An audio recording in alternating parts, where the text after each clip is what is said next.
What's up, Sensation?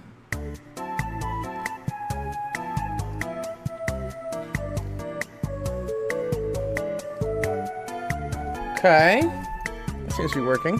Soundboard works. Nice.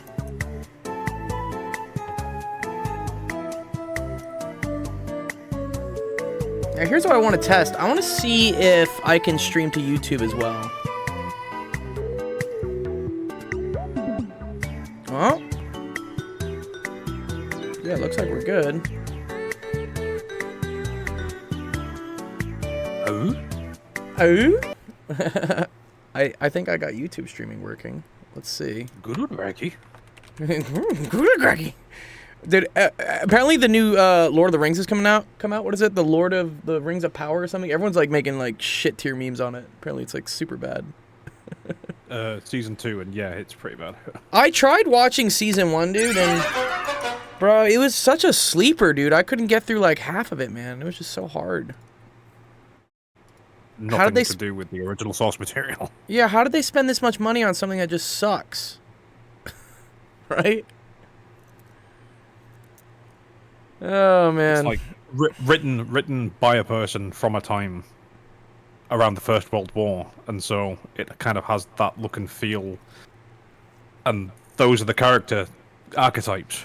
Sure. And then they just kind of went, well, we don't really understand that, so we'll just try and modernize it as much as possible. People went, no, there's a reason why the trilogy was so hyper popular, because it was so very, very close to the source material. Right. I've heard like classic wokeism trying to get put into fucking TV shows these days. Like apparently, like now there are orc families and like orc wives and orc children. And I was like, what? Yeah. What? Aren't these orcs are not meant to be like humanized, nice people, dude? They hate humans. There are no female orcs. There are no children orcs. Right. I've seen some people argue that they come out of the mud, but from what I remember, that's the Uruk-hai specifically. That's only the Uruk-hai orcs that came out of the mud. Regular orcs, I feel like, were corrupted elves. But yeah, there was no mention of like orc families. Like, where the fuck did this come from, dude? Well, because obviously the orcs were supposed to be the personification of Jerry. Oh, the Germans? Really? Oh, I didn't know that. Yeah. Oh, so that's the World War I kind of thing? They all have sort of roots in that sort of time where it was just death and horrificness. That's fascinating. Oh, I didn't know that. Well, See, think yeah, about it. They were made from the mud. The mud? Or Germans made from the mud? Is that a thing? I don't know. Well, have you never seen trenches? Oh yes, okay, yeah. Trench warfare, yeah, for sure. World War I, yeah, I understand that. Yeah. Just you know, it's they're all sort of allegories to the time. So Look at some trench warfare right now, dude. Let's check it out. let's not. Let's not. What's up, Shifter? What's up, Taco Cat? Yeah, trench warfare is nuts, dude. And also there was like an insane amount of disease that happened in this, right? Just because it was wet. Right? Because it would be raining or something, right? And this just like created moisture and like this can't be good for bacteria. Nope. No. Wet, muddy, cold, biological warfare, chemical warfare. Right? This is bad, dude. Where's my note? Oh man. Oh, this is my old one. One sec. I gotta open my new soundboard. Why is my old one loaded? Gold, science is getting hard. Uh-oh. No. Let's help you out, dude. Let's help you out, Taco. You got a question. Thank you, Sensation, by the way, for announcing to the students that they should submit their questions or forever hold their peace. Yeah, that's perfect. I like that, dude. I sometimes...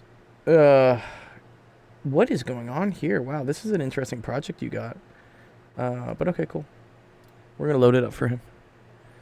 Let's see. What else is going on in the world? Oh, presidential debates are tonight. I'm excited to see this one. This will be fun.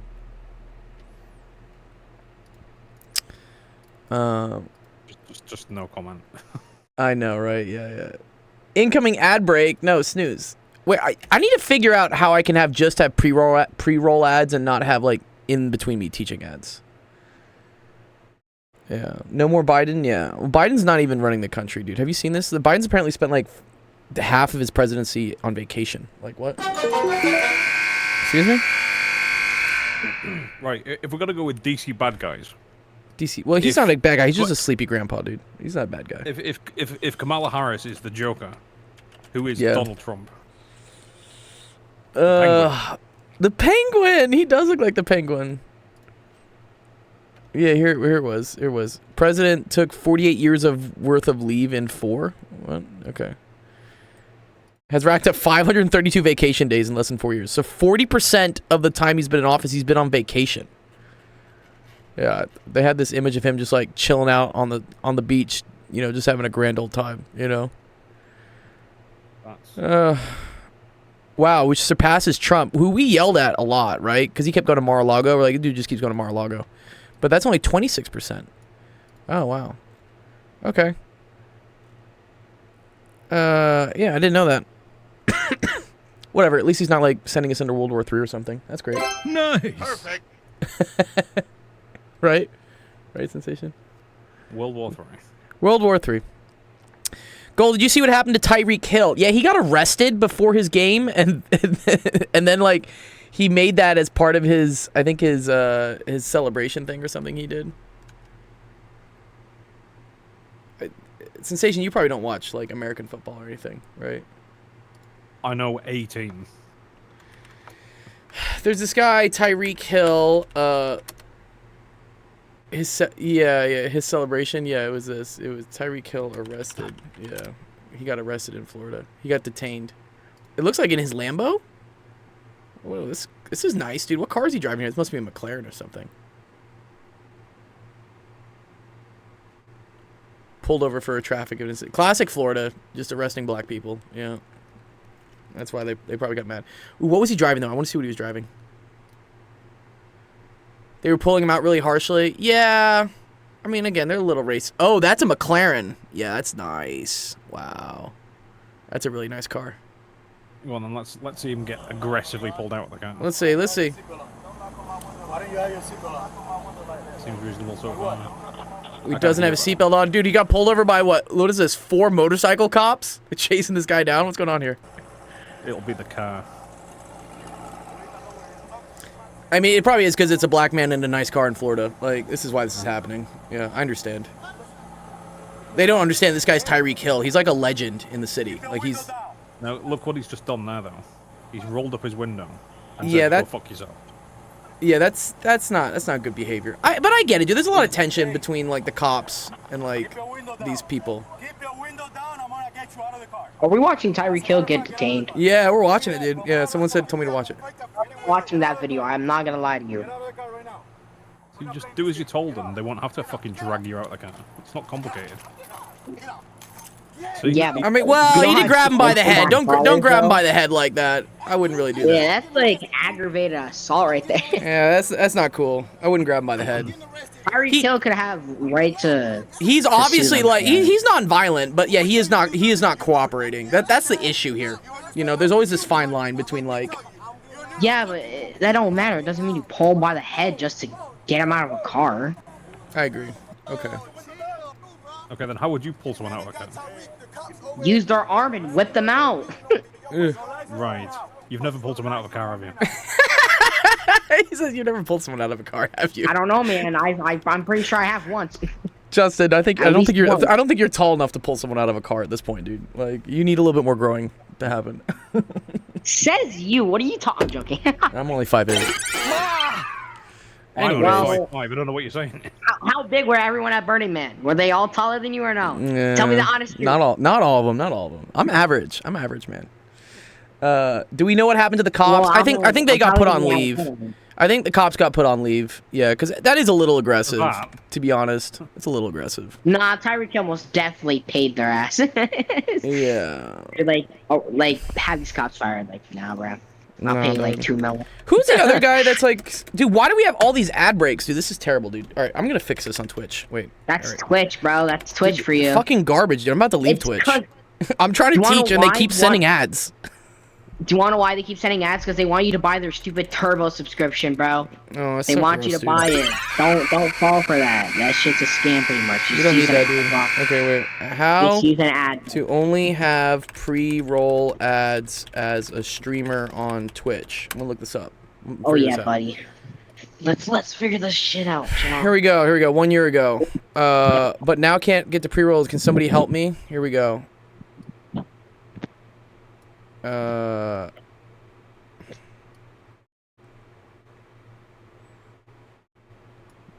Okay, here's apparently the solution. So let's go sort it out. Just so I want you guys to not like have to deal with all this garbage, dude. Cause I don't get any Yeah, money but it from gets the you ads. money though. I don't get any ads. $40? I get like $0, dude. Like, I get very low amounts of dollars. Okay, I don't need the tutorial. If I re-download the finals. You re-downloaded the finals? Yeah. Oh. If Oh, you I gotta go get it, dude. re-download it, I don't know. But Ads, here's the thing. activate your schedule. Here we go. Ads manager. So disable this. Okay. Turn off. Pre-roll ads set to disable. When I run ads. Pre-roll ads on my channel. That's what it shows on the top. Oh, okay. I think that's what we want, right? Yeah. Add length and frequency. So I'm turning this off, right? I just turned this off. Like, you can have this. I just turned it off. That's like every 30 seconds. Manual? Yeah, this is what I want. Manual. Oh, but I can't How change often do you this. want your I'm confused how how do I even move this? Excuse me? I don't think you have to. Just keep it automatic when you have the thing off. Run a 3-minute break every 8 minutes. Can you imagine that, dude? Every 8 minutes is a 3-minute ad. Oh my god. Okay, I feel like that's what I want. Okay. All right. Yippee. Yes. Okay, cool. Wow, thanks. I do have to drink. Thank you. I do need water. Thank you, Sam. It's time to Sam, is that what you're drink using your water. SCP coins on, R? Okay. All right. It's time to drink water. It's time to drink water. I know that meme. Okay, I think this is fixed. Yeah. Okay. I think it's fixed. Okay. So Yeah, fuck mid-roll ads. I agree, dude. It's super annoying. All right, here. Let's start the stream. Let me help some kids out with stuff. I always buy you a guys hydrate just every stream. Oh, thank you, Sam. Sam says he buys a hydrate for me every stream.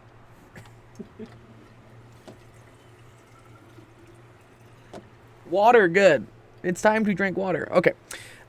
Let's start the stream off. Taco Cat, let me help you with the questions. And Sam, dude, if you want some help with your calc, let's just help you out here on the stream for free, dude. I don't have to bill your parents. You know, pretty cool. All right, let's start off. All right, 3, 2, 1, let's go. Welcome to our office hours. My name's Dr. Gold. This is Actual Education. The stream that helps you with math homework, science homework. Nice. All sorts of stuff. Cool. Here, Taco Cat, are you here?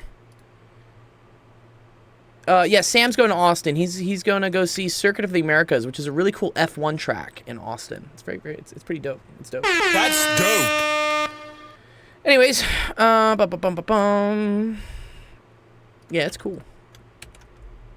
It's cool. Okay, I see like some of your thing here, but are you supposed to graph this? Is this what we're trying to do here? We're trying to graph the data. Number of elastic bands. Yeah, that sounds pretty cool. Okay, it says yes. Nice. Okay. Let me wait for your graph to load in, and then we'll do the next thing. You have no idea how to graph the data table. That's okay. It looks like you're doing what's called like Hooke's Law. Sensation, you know what Hooke's Law is? Have you heard of that before, Hooke's Law? I'm aware of it vaguely. Yeah, it has to do with springs. So it says that the amount that you stretch a spring is proportional to the force that it wants to come back. Yeah. We're doing independent and dependent variables. Yeah, nice. Okay, cool. Yeah, let's see this out. So yeah, last lesson we learned, right? The difference between independent and dependent variables. Independent variables are variables that you change. So it's like what you change in the experiment. So, see, now it still says there's an ad break coming in. I don't know. Whatever. I feel like I turned that off. Okay. I don't know. I don't know what's going on. Okay. So here, the independent variable, right? Yeah, is the thing we manipulate. In this case, it's the number of elastic bands, right? We're trying this with 1 elastic band, then 2 elastic bands, and 3 elastic bands. The dependent variable is the thing that you measure. In this case, we're measuring the distance that the Barbie falls. Uh-oh. You guys literally took like a Barbie and like you dropped it with a rubber band. That's hilarious. Yeah, I can't. I thought I literally just fixed my ad break settings, but maybe they take effect next stream.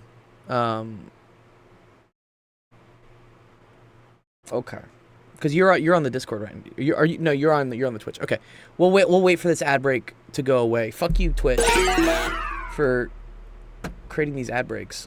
Or actually, you tell me, Taco, when the ad break comes in, because I don't know. I thought it was supposed to come in right now, but I don't see it. Usually there's a notification that says like ad break is occurring. You mean the Discord call? Yeah, come into Discord. Come into Discord. It's just easier. It's faster too. I can teach you quicker. Yeah. Speakers. There we go. What's up, Taco? Okay, cool. All right, awesome. Okay. So,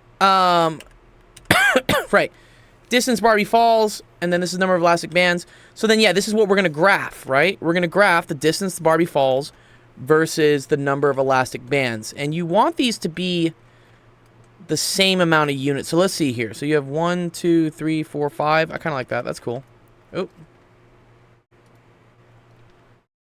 Turns out I don't have an ad. I'll still... Oh, you don't have an ad? Okay. I don't know. Maybe I'm just getting weird notifications. 1, 2, 3, 4, 5. Good. I like that the distance between here is the same. This is good. And then, yeah, this is correct. Well, okay. Something slightly iffy here, okay, is that you want your graph to usually start at 0. I mean, you don't have to have it start at 0, but if you're going to do this, okay, what you have to do is you have to put a 0 here. And then you have to do this thing. It's kind of like a lightning bolt is what you do. And what that says is that the graph just immediately skips from 0. I'm guessing this is up to 30, right? And then this is 35. Yeah. So just make sure you don't forget that. And then, yeah, you graphing the stuff here is fine, right? Look, so you have, for one rubber band, you should have 35, 34, and 33. And those are your data points, right? You have 35, 34, 33. Good. I like that. That's cool. And then 46, 48, 45. Oh. That happens. That's okay as well. And then now for 3 rubber bands. No. It's the same thing. You just do 73, 72, 73. Okay. So here on the 3. So let's go all the way up. We gotta go way up. Way up, right? Oh, we're running out of room. Aren't we? Right? 60, 61, 62, 63, 64, 65. Wait, this is technically 66, 67, 68. Like, uh-oh. You ran out of numbers. Okay, here. I think the way we should do this, we should do this by 5s. If we want here. Let me show you what I would do this by. Yeah, you run out of numbers. Also, this is excessive. You don't need this high of resolution for things. Or even by like 2s, but yeah, let's just do it by 5s. Here, let me get like a picture of a graph paper. I don't know. I mean, what looks good? I have analysis paralysis because I have so many options for graph paper now. I don't like the one with the barcodes on it. That's like a little too much.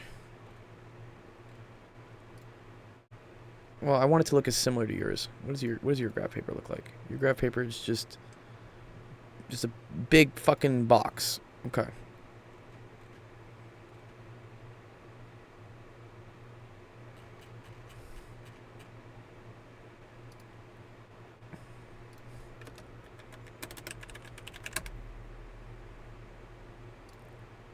No. Okay, I'm gonna use this. This looks kind of okay. Let's use this. No. Okay. I like that. Okay, cool. So yeah, I'm gonna draw my graph. Let's do it this way. Let's do we're gonna do it like this. And then we're gonna do it like this. Okay. And then yeah, always important to label. So we're gonna say for this we're gonna say like distance Barbie Falls. Or I think I can I write text and revolve it?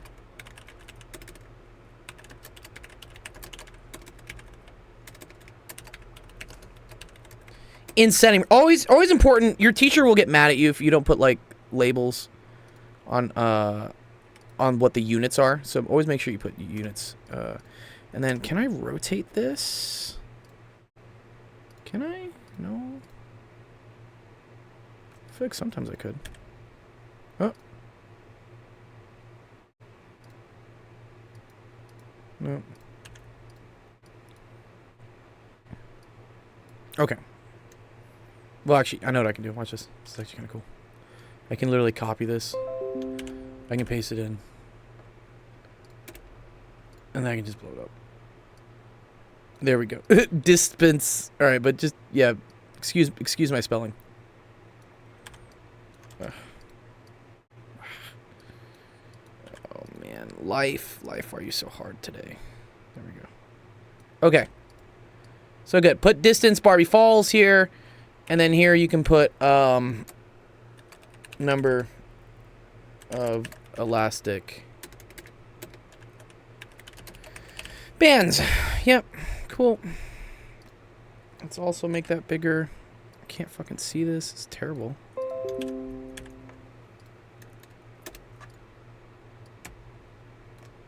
Okay.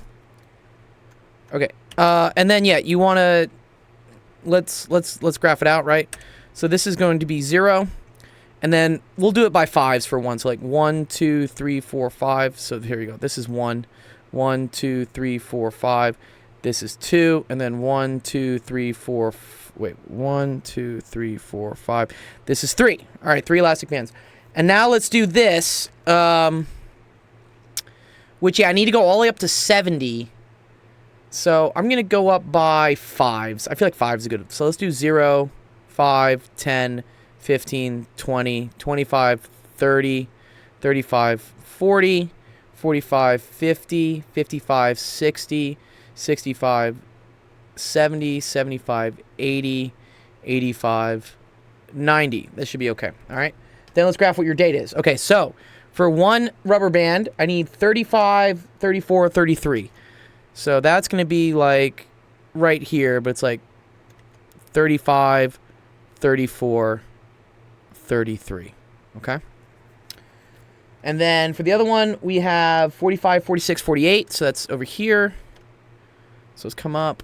So that's going to be here. So that's 40, 45, 46, 48, okay? And then for the third one, we have 72, 73, 70. Okay, so here we go. So we go up here, and then we go 72, 73, whatever. Like those 3 points. Seems a little high. Okay. Cool. So this is how you would graph it. Again, if you had a little bit more space, maybe you could go by 4s or go by 3s. But you want to make sure you don't run out of space at the top here. That's bad. The next thing your teacher probably wants you to do is to graph what's called like a line of best fit. Okay. And that's going to be something like this. You want to graph a line that goes through all of the things, okay? Now, what the reason why this thing should be a line, Taco Cat, and you're going to learn this in physics, is that or actually no, sorry, it's going to be exponential. What am I thinking here? Well, wait, distance Barbie Falls. Yeah, that's MGH versus 1/2 kx squared. Oh, maybe it's going to be exponential, actually. gotta think how this works. Let's think. The maximum that Barbie is gonna fall is when MGH is equal to 1/2 kx squared. Well,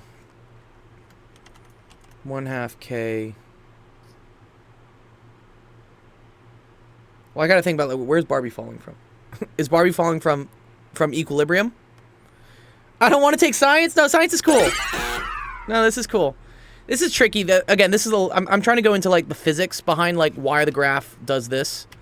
But I need to know a little bit more information about the experiment, because I have to know, like, is Barbie dropped from the equilibrium point, or is Barbie dropped from, like, just arbitrary height?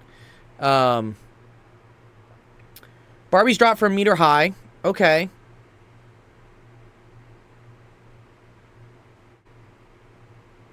Yeah, okay.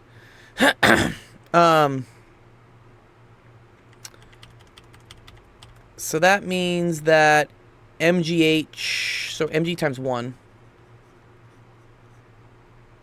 We use a meter stick and an edge and tipped her. And then what? And then she falls down a certain amount? So here's my question. So, like, here's probably Barbie, right? And then is she attached to rubber bands like this? And then she just falls, and then she's like this. Okay, cool. And then you're just measuring this distance? Is that what you're measuring? Measuring from here to here?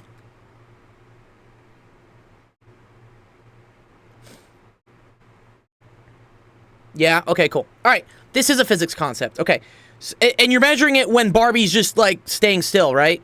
So when Barbie is here, you know, looking down at her desk.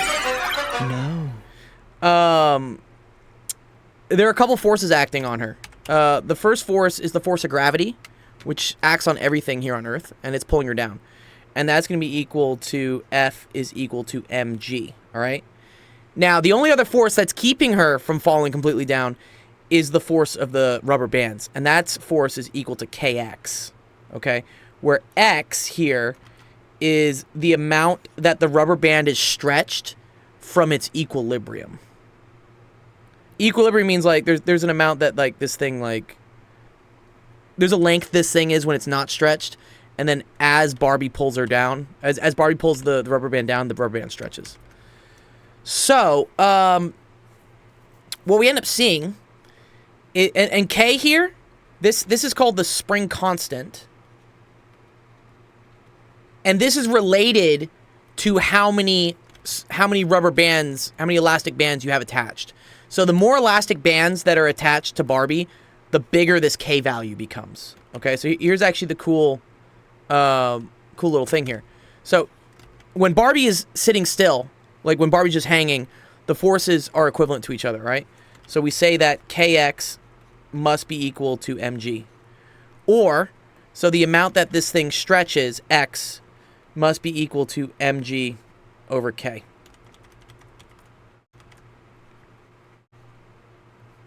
Okay.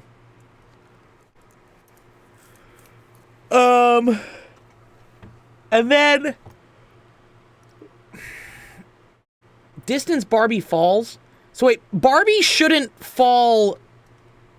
Yeah, this is where this is weird though. So you have here that Barbie falls more distance when there's more elastic bands. That's not right. Barbie should fall less if there are more elastic bands. Are you measuring the height of Barbie? Is that what you're doing?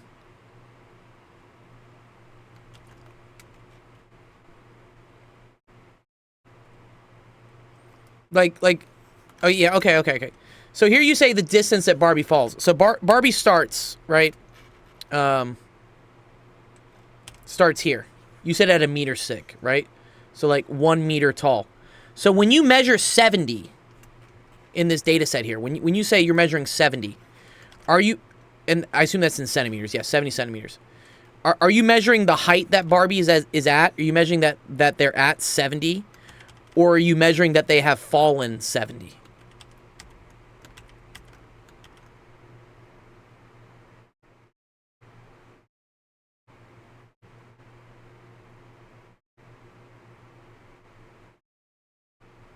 What's the difference? Okay, well, okay, here's the difference. All right, so if say, for instance, I'm chilling up here, right? And let's say this is at 1 meter, okay?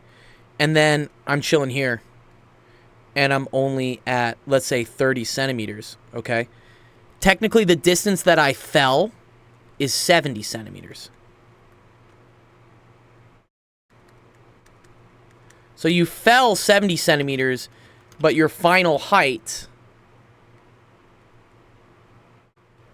is 30 centimeters. And then we can say your initial height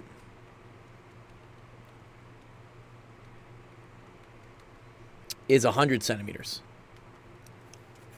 So, I mean, there's a big difference, right? There's a difference of, like, did you fall 70 or did you reach a height of 70 as your final height? So you measured this? You measured how far she fell? Because, I don't know, this looks kind of weird, because if there are more elastic bands, Barbie shouldn't fall as far. Does that make sense? Because it's like, it's more springy, right? It's tighter. So it's harder for Barbie to fall when there's a lot of, like, parachutes on Barbie. Like, that's what the elastic bands are kind of like.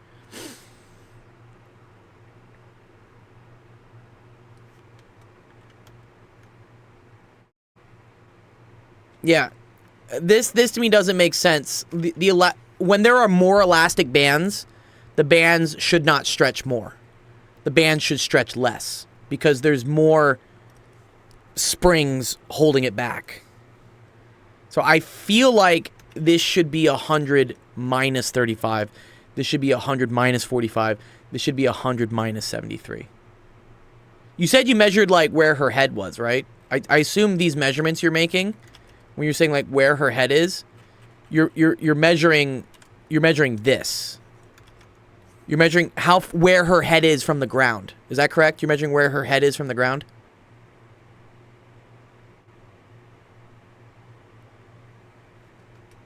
Like when Barbie's right here.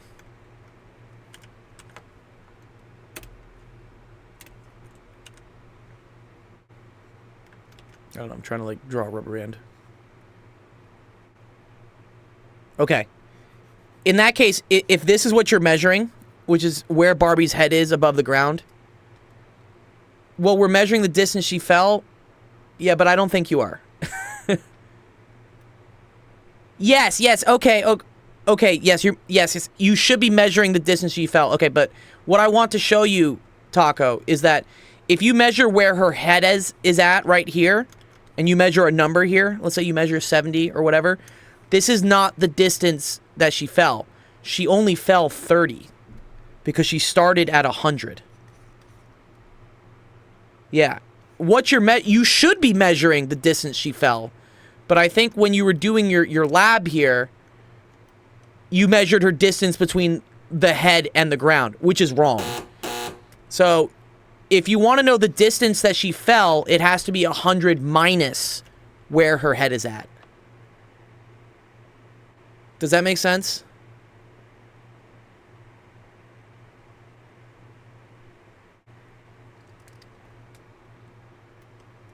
So I think these data points should be different. I think this should be 65. This should be 66. This should be 67. This should be 55. This should be 54. This should be 52. And then this should be 27, 28, 27. I think you want to do 100 minus these numbers if you want to figure out the distance that Barbie actually fell. Just fake numbers that roughly do the formula and call it good, like they do in all academia.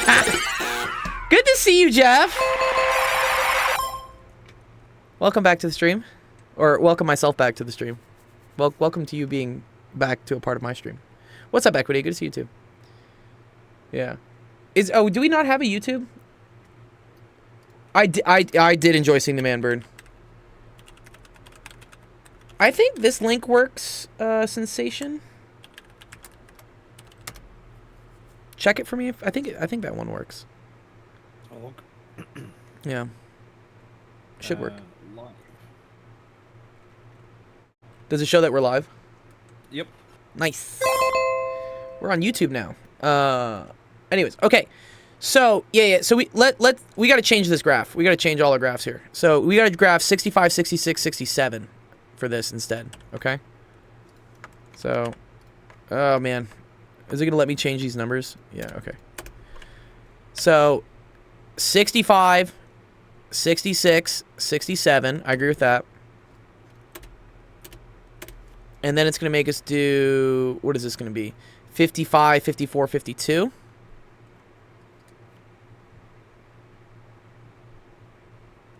Hmm. 55, 54, 52. Okay, cool. And then 27, 28, 27. So here for 3, it's going to be 20, 25. 27, 28, 27. Okay, cool.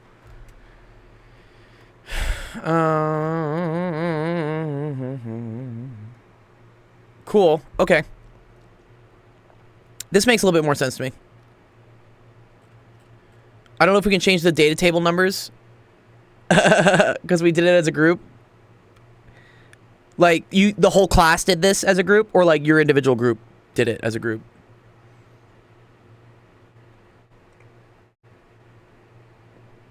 No. Yeah, Jeff. Yeah, I mean, technically you do, but I don't really want to. Okay. This is fine. The distance that Barbie falls. What I'm saying here is, like, the measurement you took, like, what you measured. You did not measure the distance that Barbie falls. You measured the final height of Barbie. So, in order to figure out the distance that Barbie falls, you need to do 100 minus all of these numbers. Because, again, right, if you're up at 100, let's say you're up here at the start, and then Barbie is here at the end, okay? And let's say we measured, for instance, right? Let's say we measured 45, okay? Then the amount that you fell is technically 55.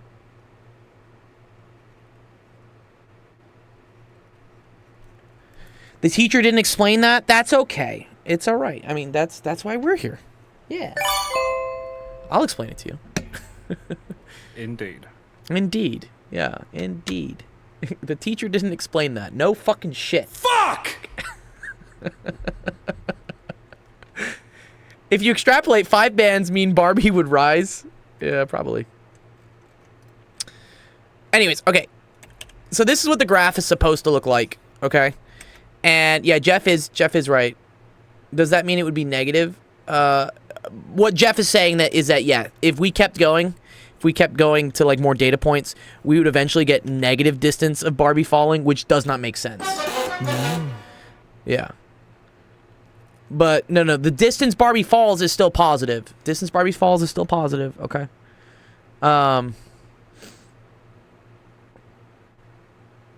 Anyways, okay. So how this works is, okay, because watch here. Okay. So let's say, for instance, that X here is the amount that Barbie falls. Well, actually, it's a little different, right? One sec.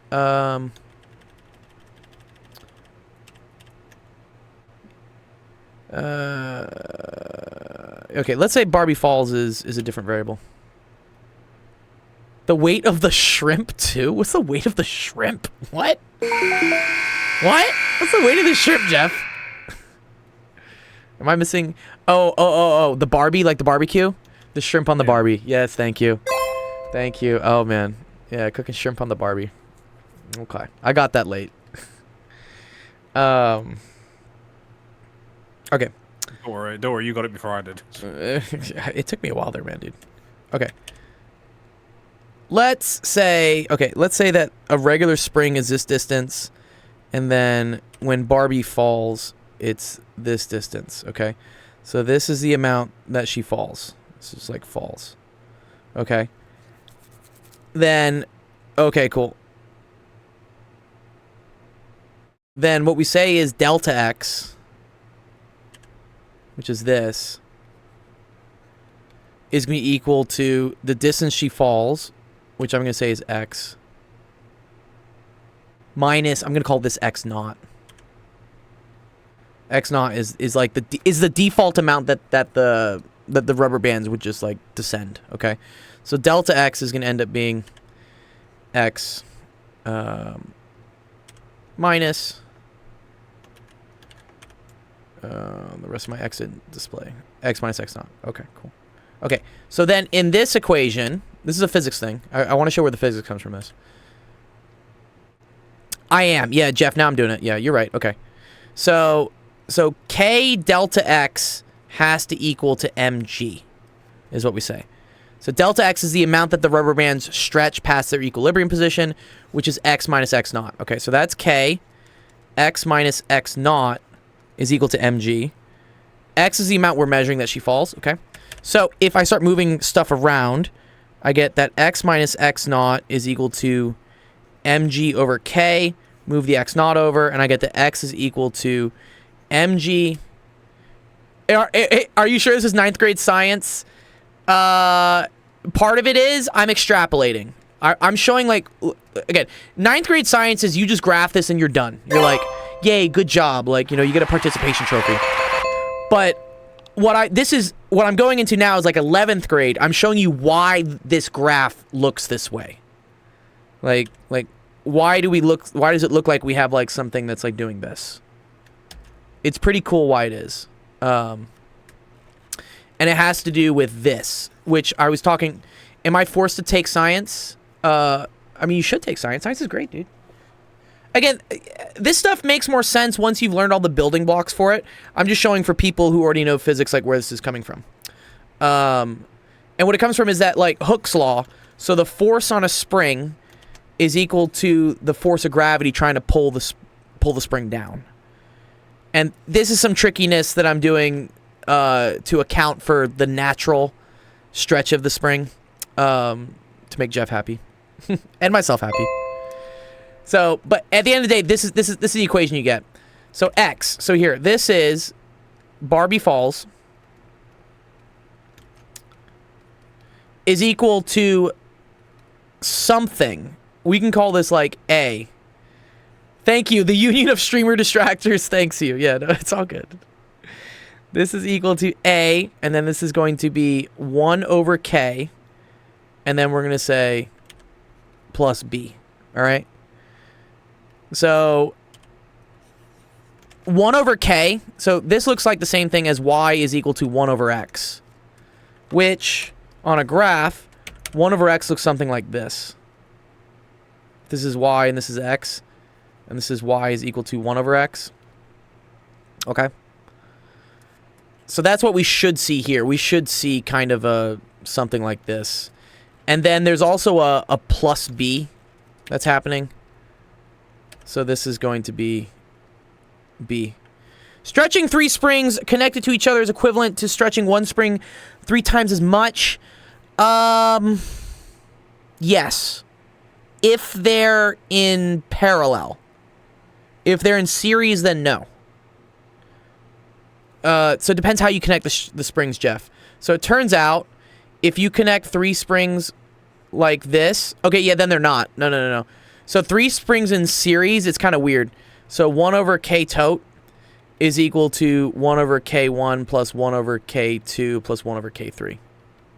So it doesn't work out like that. Yeah, it's harmonic. Yeah. This is also in electronics you deal with this. This is like parallel circuits. Parallel resistors are like series rubber bands. Yeah, but then if you do it this way, which I assume is the way they're doing it in their class, I assume they did it in parallel, right? So, like, here's Barbie, and then here's the meter stick it's connected to. In this case, K tote is equal to K1 plus K2 plus K3. And yes, tilt your... Yeah, it's like resistance, right? It's like resistors sensation, right? I'm sure that's the resistance law as well. No, it's flipped, because resistors in series follow this law, and then resistors in parallel follow this law. Right, yeah. Yeah. What you could say is capacitors. Elastic bands behave like capacitance works like this. Which is cool, actually, right?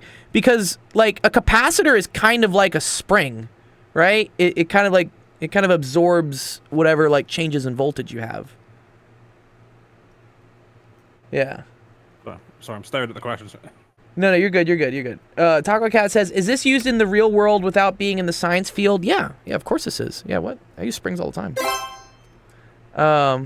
But also this is used in, for instance, calculating, you know, Barbie falling. This is like if Barbie was doing like bungee jumping, you know?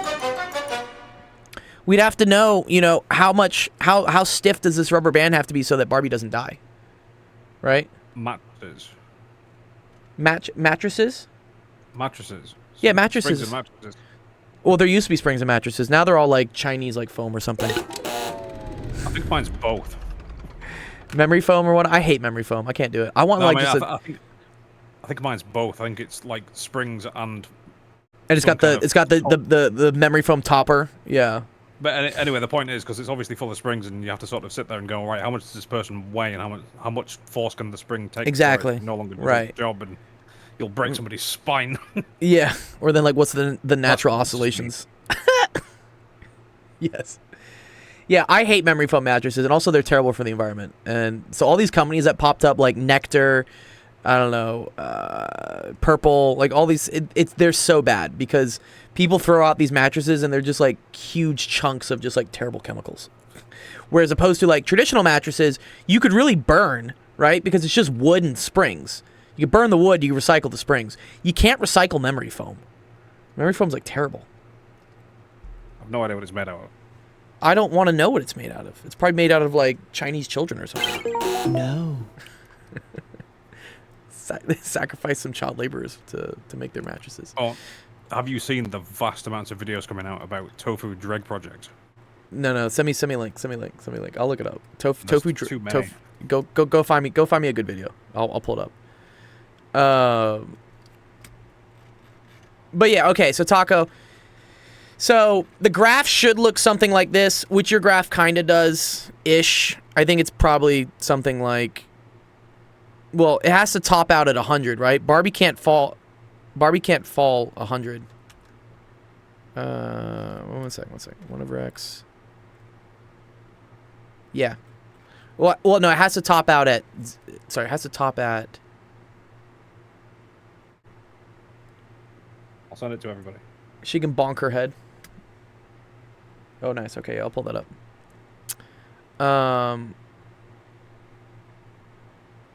Oh, wait a minute. Do I have this wrong? One second. Let me think about this.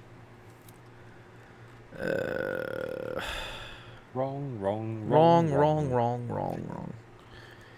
K delta x is equal to mg. Delta x is x minus x naught. Move the x naught over. Yeah, cool. Mg over k over x naught. So as... Right, okay, so as k gets stronger, x should approach x naught.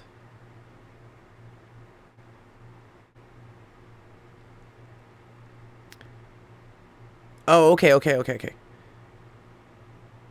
And k gets stronger.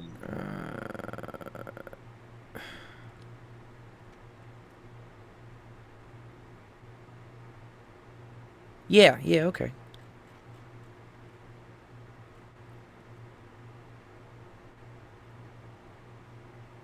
Oh, and yeah. Do you see how this gets kind of weird here, right? Because eventually, if K is very, very small, then she falls a lot. Oh, I guess so. Okay, yeah, eventually she bonks her head. Yeah, she can't rise above 100. Yeah, thank you. Unless you have flubber bands. Yeah, okay. Okay, this should look something like this, where eventually whatever this is going to be like the minimum distance of the rubber bands. Yeah. Okay. Does that help you out a little bit, Taco? The graphing part is fine. I just wanted to go into the physics a little bit. It's okay if you don't understand it right now, because there's a lot of kind of intricate stuff in here, but the main point I wanted to show you is that eventually the whole reason why you're doing this is that you're taking something in the real world, you're graphing it, okay? And then when you're graphing it, you're getting a line or a function that represents something in physics that would come out to be the same equation. So that's a lot of what like science is. Science is like you have a question, right? And then you figure out your independent variable, you figure out your dependent variable, you measure a bunch of different you change a bunch of different independents, and then you measure what the dependents are, you make a graph, and then that graph looks like the equation of some sort of curve or line. In this case, this should eventually look like 1 over x plus b. And why it is this in the real world is because in physics land of doing the equations, this relationship between Hooke's law and gravity causes that to happen.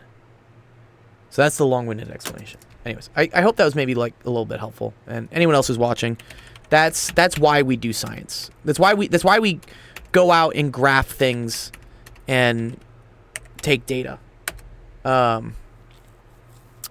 And it's actually the cool difference between being an experimentalist and a theorist. So an experimentalist would be the one going out, dropping a bunch of Barbies, right, with different rubber bands, and measuring what things were. The theorist, the theoretical person, would then be going to see the graph that the experimentalist got and try to connect what the shape of this graph is back to equations that they already know exist in like physics or in like whatever world. So that's a lot of what like my grad school career was. I was an experimentalist. So I went out to a big plasma machine. I started poking it with things. I started turning knobs and I was measuring stuff, and I would make cool looking graphs. And then from these graphs, I would then go to a theorist and be like, okay, hey dog, here's what I'm getting for this graph. What are the equations behind it? What's the theory behind it that makes these graphs show up? And when the data didn't match the equation, you fudged. It's called smoothing. I never faked my data, but I will agree there is a big problem in academia. Oh, GCSE physics. Yeah, there we go. There we go, sensation. Yes. Yeah, physics, yes. There's a big problem in academia in that if you know what the answer is supposed to be, you can always interpret your data or like graph it a certain way or use a certain scale to make it kind of fit what you want it to be. Data smoothing, error correction, throwing out anomalous results. Yeah, it's all that. What do we got there? Is that Hooke's law? What's electricity? Can't see Oh, shit. oh, elasticity. No, I see. It's focusing.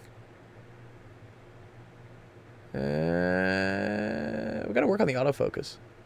I feel like I have cataracts right now. There it is. There is no Yeah. autofocus on this camera.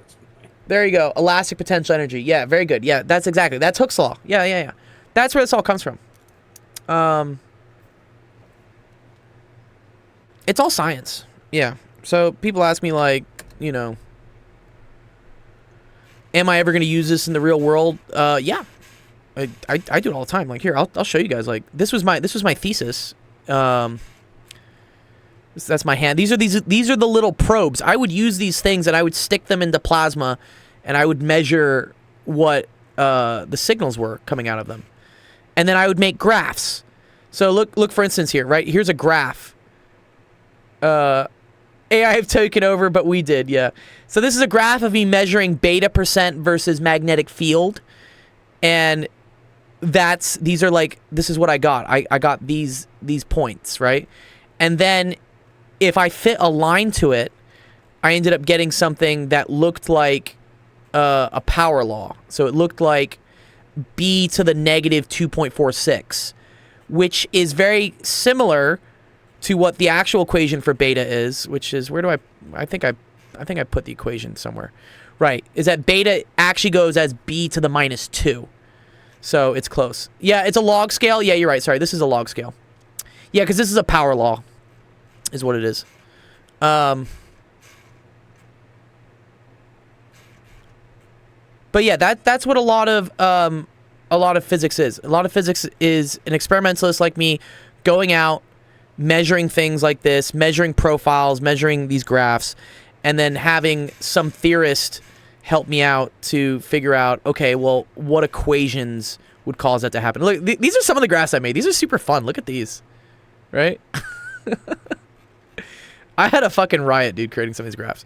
But then, yeah, you have to use all these equations to kind of like determine like what's going on. Anyways, that's science. It's cool. Good job, Taco Cat. Yeah. Okay, cool. Anybody else got some questions? Sam, what's up? Is Sam here? Sam, you wanted some help with your calculus. Sorry, I know that took me like an hour to go through all that. Sam, you want some help with calc? Let me teach you. Teach you calculus. It's first week for you? Second week, maybe? Oh, let's also watch the video Sensation posted. Let's see that. China fakes everything tofu building edition. This lady mastered the lost art of the one finger technique. What the hell? Kids love to play, but be careful in China. You better watch out. Those bridges can be deadly. Oh no. Oh no. Oh no! It takes a few kids to rip apart a bridge. Do you like communism? These floor/ceilings are so in. You can share dinner with your neighbors upstairs and downstairs. Oh How my nice. God. Our food. Sprinting, people love sports. But in China, the quality of these tracks are as good as those tofu buildings. Tofu buildings? Oh no, dude. And again, here's another man who has mastered the lost art of the one finger technique. Ah! 和那个就是和那个泥巴一样的，比泥巴还那个，你看到没有？ Wait, you can just pull apart buildings, dude? That's not good. 老师傅呀，啊， What are these things made with, bro? Are these things made with just like rice cake or something? Like what? Sorry, what was that? I said, what are these buildings made with? Like literally tofu? They call them tofu drag. I'm guessing it's just papier-mâché. Oh, paper mache. Yeah, okay, yeah. Yeah, tofu drag. Taco Cat says, I was thinking, why do I need to know this when others will create AI powerful enough to solve problems we don't yet understand? Okay, yeah, good question, Taco. Oh my god, Jeff. Jeff says, you don't, but don't worry, they'll dispense of you humanely. Okay, Taco Cat, here's the reason why. Here's the reason why you need to learn this stuff. It's not because, yes, I mean, the whole Barbie thing, whatever, like, that's easy stuff that AI could already solve for you, yes. But what you're learning, Taco, is you're learning a process. You're learning how to solve a problem such that when you get to problems that AI hasn't solved yet, you know how to solve them.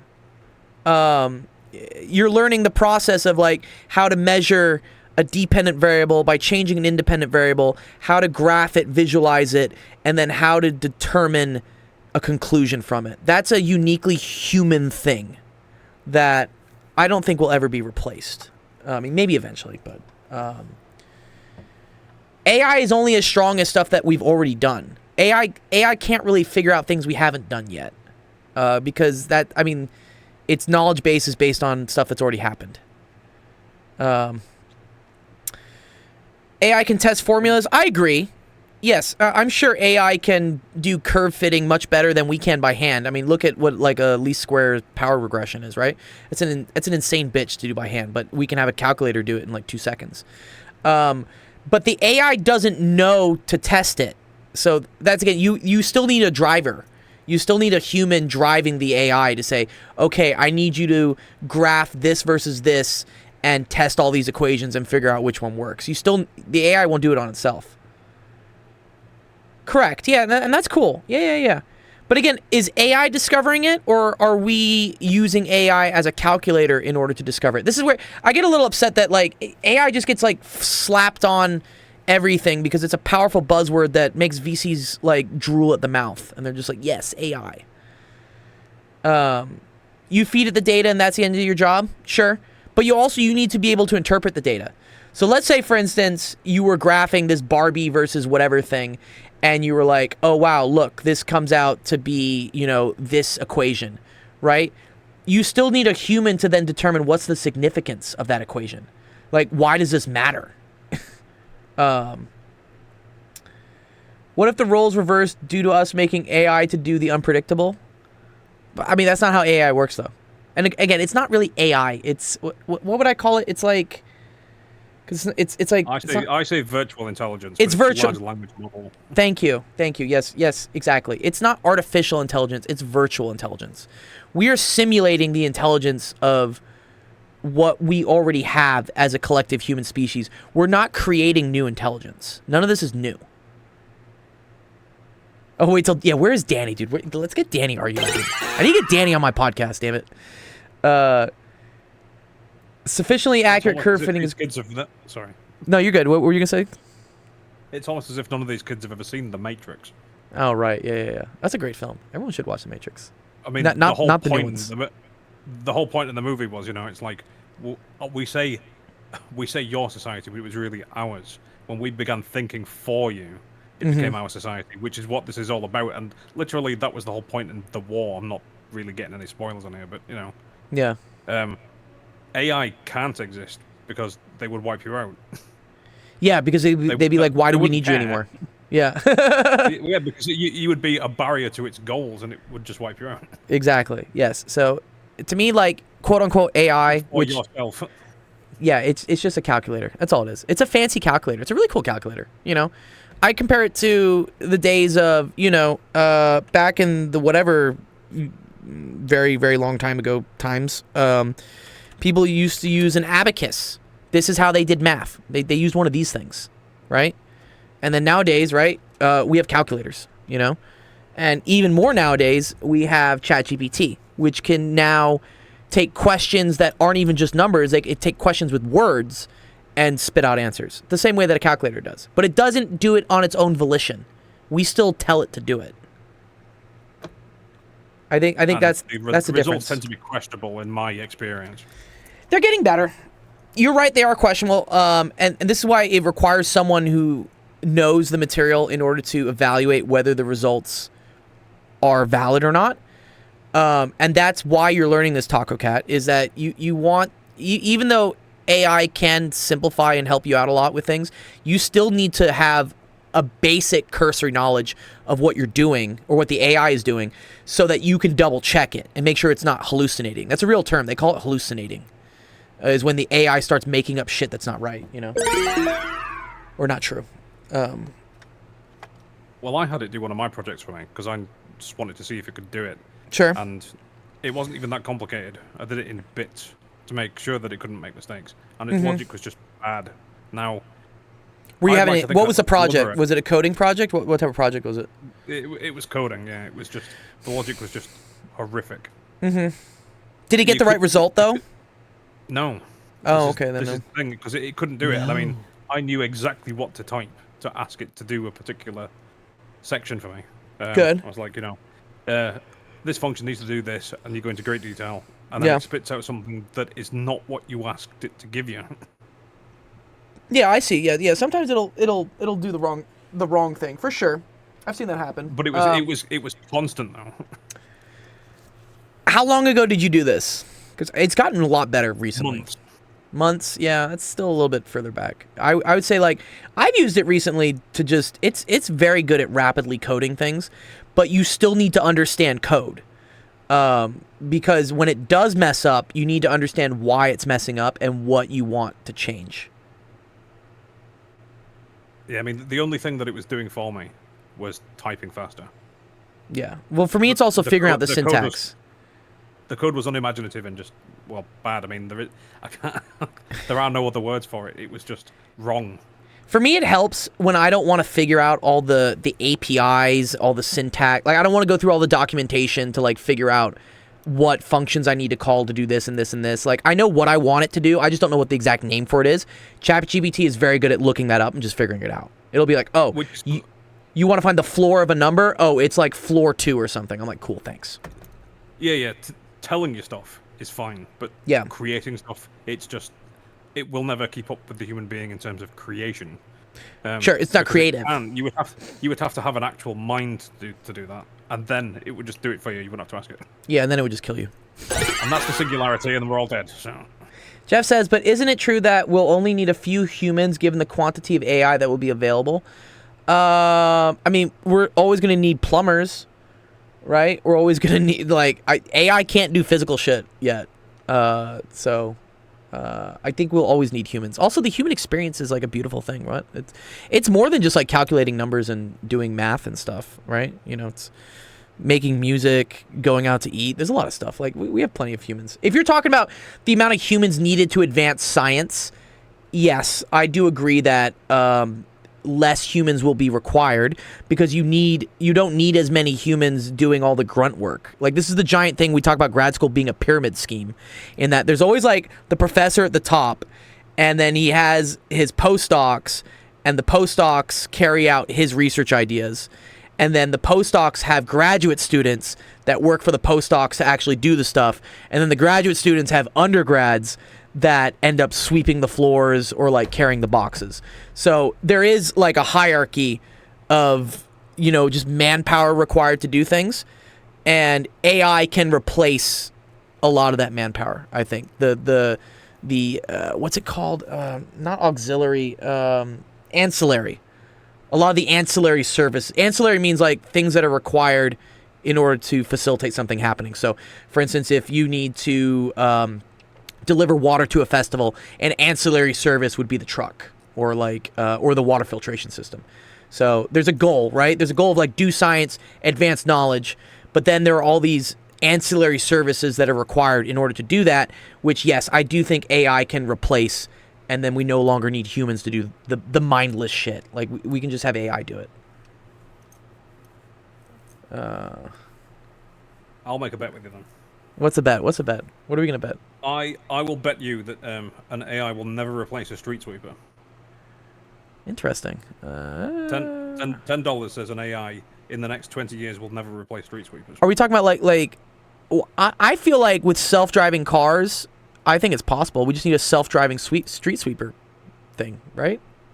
You don't think I think that'll get replaced? Yeah, for sure. That's easy. No, because I've done that job, and it's one of those jobs where you have to be very, very aware of the details. Something which, ironically, an AI can't be until it is an actual AI. Sure. I would argue that if you put enough fucking cameras on it, it can eventually collect enough information to make decisions that a human street sweeper still could. I think eventually. Jeff says it's like a giant Roomba. Giant Roomba. Oh god, they're terrible. They just bump into everything and yeah. Again, I think the tech can get better. So yeah, he's talking about like one of these things that goes around and like vacuums your. Jeff says 90% of humans will do mindless shit more on Mondays. 90% of humans will become redundant. Will Taco Cat make the cut? Find out next episode. I had a Roomba. I ended up just booting it across the floor and buying an actual vacuum cleaner. Yeah, I just have a Dyson. I just actually like, and honestly, there's something satisfying about cleaning your own apartment. You know, oh, this is very good. Okay, yeah. Man, I had a quote about this. I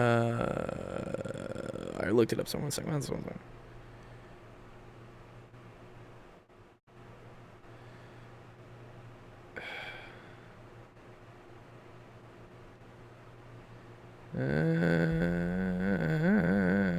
It's not your.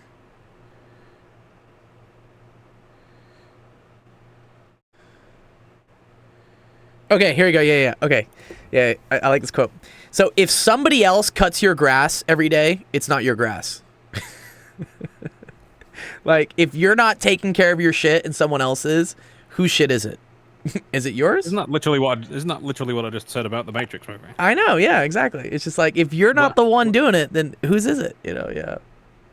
It's like I call it our civilization because we started thinking for you. Yeah, we started thinking, yeah. Oh man, let's see. We got more help screenshots? No, where's Sam? Anyone else, if you're in the Twitch, yeah. I know it's the first couple weeks of school, so you probably don't have too many questions. But if you do, feel free to submit them in our Discord. We love helping you guys out with homework. And those tasty bond coins. Yeah, tasty bond coins. Yeah, we give out coins. I gave out 3 gift cards yesterday. Gold, I need help with another one? Yeah, send it, dude. Let's do it. I think people aren't aware that they have to actually participate in the streams in order to get said bond coins. I think I make that pretty clear, though. I say that that's a requirement. I say that like one of the coins has to come from asking a question on the stream. or what was it? You have to like get into the stream in order to get something specific. You have to yeah, because a lot of times kids will come to me and they'll be like, oh, I have 10 bond coins, like, and they've just been like redeeming it on like the fitness challenge or whatnot, which is cool. I'm fine with that. Like, you know, that it's a part of development. But then I always tell them, I'm like, you gotta ask a question on the stream. Like, it's there, you know, so people do it. So that's one thing I've noticed. I've started chasing people around and saying, well, no, it's like you have to actually participate. Yeah. People. Well, everyone wants something for free these days, especially this next generation. They're just like, no one wants to fucking work. You gotta do the stuff. Things aren't free. Oh, nice. What's up, Sensation? If we don't get enough students participating in the stream, I think that was a mistake. I'll say out loud, 'cause, I made a mistake. If we don't get enough students participating in the stream, we may start having to remove people from the server. Oh, yeah. No, I don't ever want to, like, boot people I from the said server. that wrong. Yeah, no, it's okay. I like the stats. The stats always look nice. When people tell me how many people are in the server and I say 1,600, they're like, oh, wow. I mean, yes, in reality, there's probably maybe like 20 or 30 that are really active at any point in time. But they're still there. It's you know, it's great for the investors. Or not investors. Everyone's a donor at this point because no one gets a return on their investment. You do get a return on your investment, though, because it's called your retirement. If the next generation of kids doesn't make money, y'all ain't getting shit for Social Security.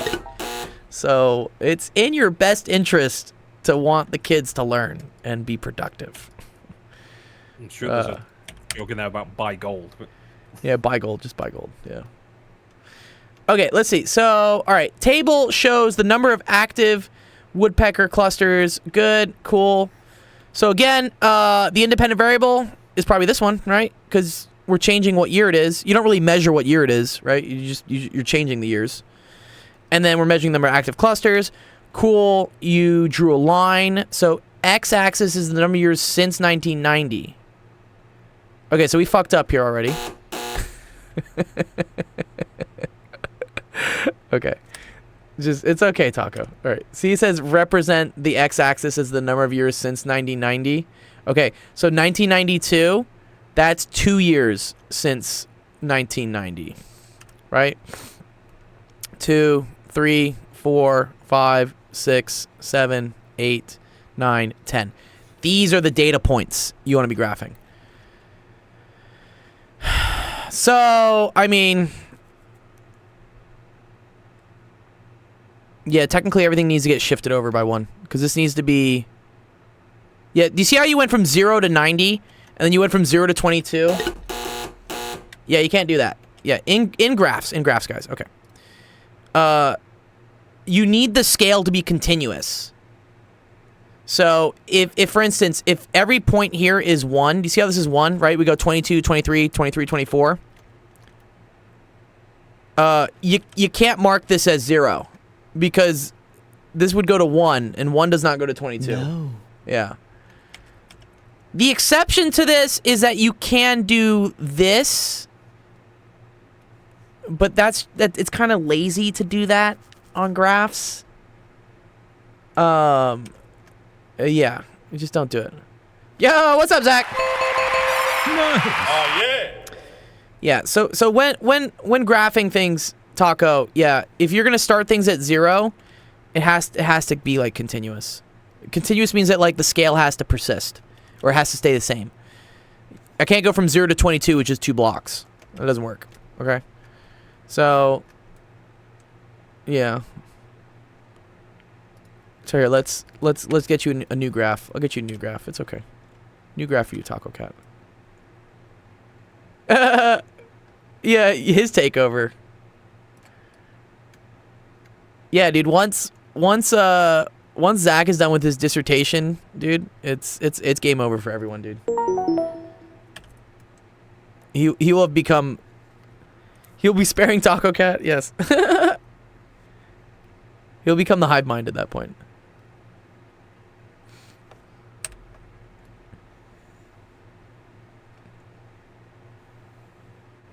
Okay, so Taco, I'm gonna show you how you actually want to graph this. So. You want this to be 0. That's okay. This can be 0. And then this needs to be years since 1990. Okay? Always read the directions. Yeah. Sierra says represent the x-axis as the number of years since 1990. Read the directions. Reading directions is great. Yes, we love that. Okay. So, we're going to go from 2 to 10.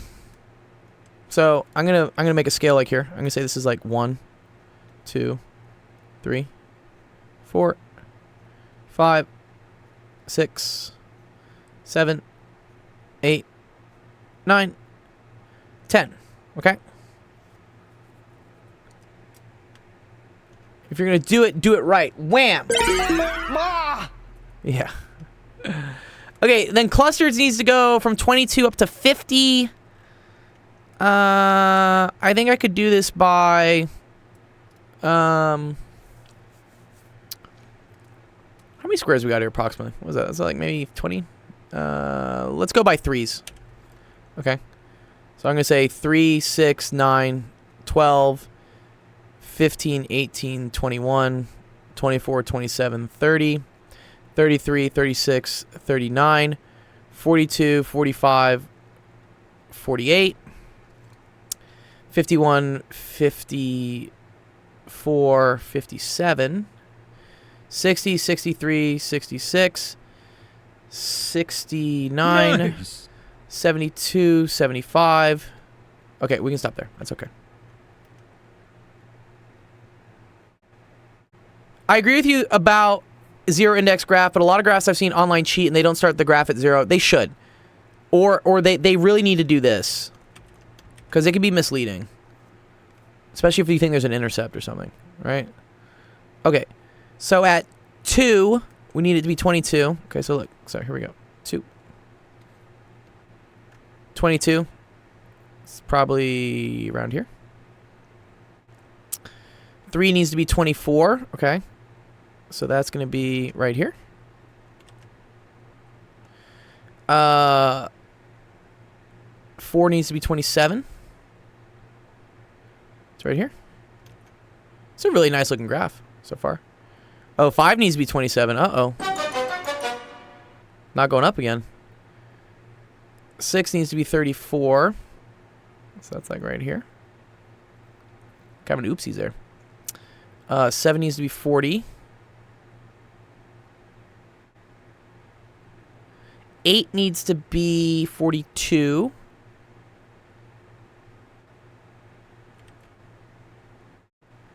When reality conflicts with theory, it must be thrown out. Yes, or smoothed. Just smooth. I used to do iterative smoothing, bro, where I would like smooth, and then I would smooth it again, and then I would smooth it again. It was hilarious. Yeah, it was just like, just keep smoothing the shit out of this data. Okay, 45, that's there. And then 51, which is going to be, oh, nice, on the money. It's going to be right here. Okay, cool. So this is your graph. All right.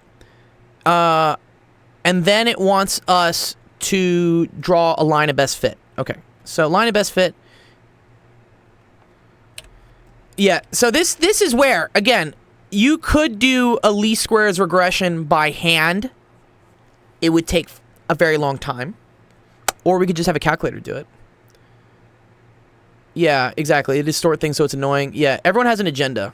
I was just talking, Zach, to Jeff about that, how it's a big problem in academia. If you already know what the theory is supposed to be, you'll make the experimental data kind of look like it. You won't literally move numbers, but you'll change the scaling, you'll change the whatever, you'll just... T84 Gold Edition? Yeah, we could do that, actually. Yeah, I can show that next, actually. That's actually cool. Let's do that. We have time. Okay, so this is what I think, for instance, the line of least squares kind of looks like. I think it kind of looks like that, right? Okay. So then what I'm going to do is figure out an equation for this line, all right? And what I'm going to do is I'm going to take 2 points on the line that I think work out. I think like these 2 points work out pretty well. This is like an imaginary point here. Okay? Yeah. Dude, yeah, error bars are a godsend, bro, right? Yeah. Okay, so this was 10 and 51. So this point right here is 10, comma 51. And then this point right here is like well, I really don't want to use a half, do I? Okay, fine. I guess I am. Or you know, let's use this point. Let's use this point. I like this point. Let's use this point right here. That's what, 6 and 34. Okay. Now, Taco Cat, now that you have 2 points, do you know how to figure out the equation of this line? It's a good review of math. Math. That's why we use math and science all the time.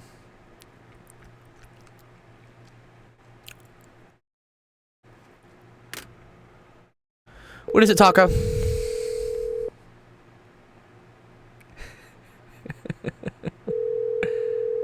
Where's our boy, dude? There you go. Yes, good. Yes, y2 minus y1, x1 minus x2. Well, it actually doesn't matter. You can do the 1 then 2 or the 2 then 1 as long as you do it the same on the bottom and the top. Did you know that?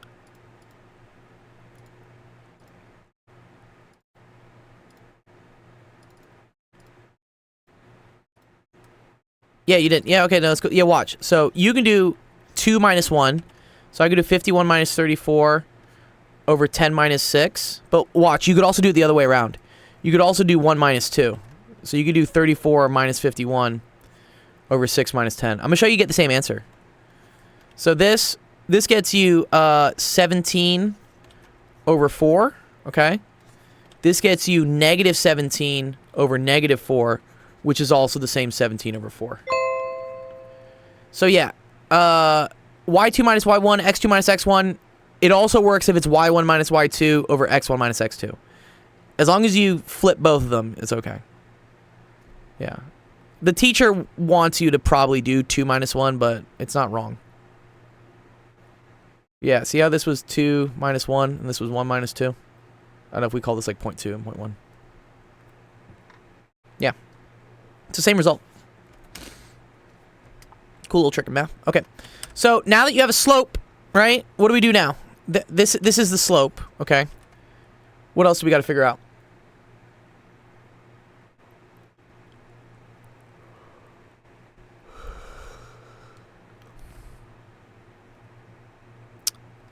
Let's remember that this is a line, which means it's linear, right? What's the equation of a line look like, Taco?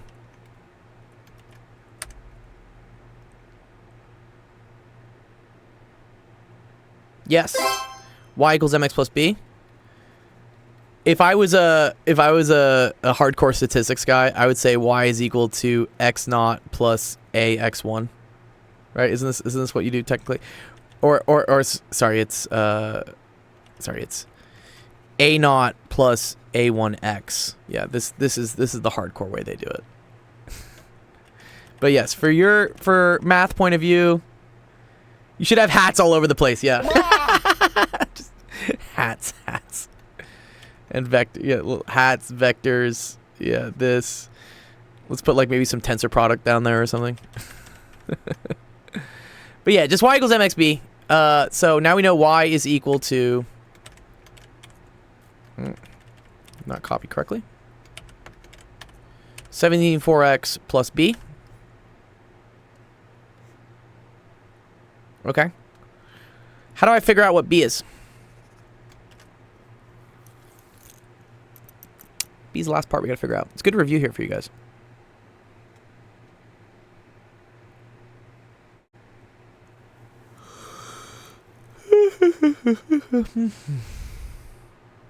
Good, we use one of the coordinates, yeah. So I can use this one. Let's use this one.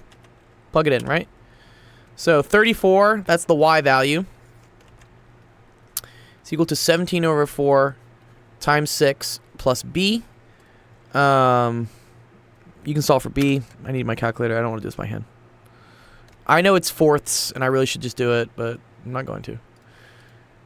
17 over 4, good, times 6 is that. 34 minus, good, 8.5. Okay. So b is equal to 8.5. All right, nice. So that tells me that my final equation, my line, right, is 17.4 plus 8.5. Okay. So this is the equation of the line.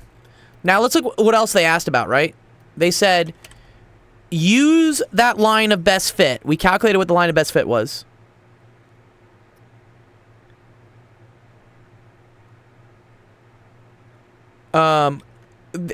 It's like probably within a couple percentages.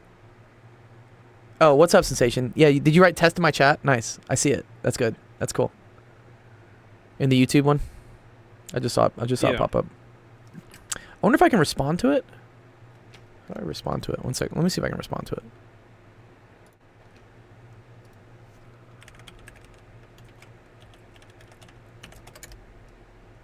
Oh, nice. Yeah, I think that worked. Okay.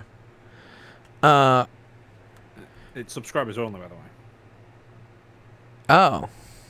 Interesting. Well, it's easy to subscribe, right? Isn't it just like, just hit subscribe? You don't have to pay for it.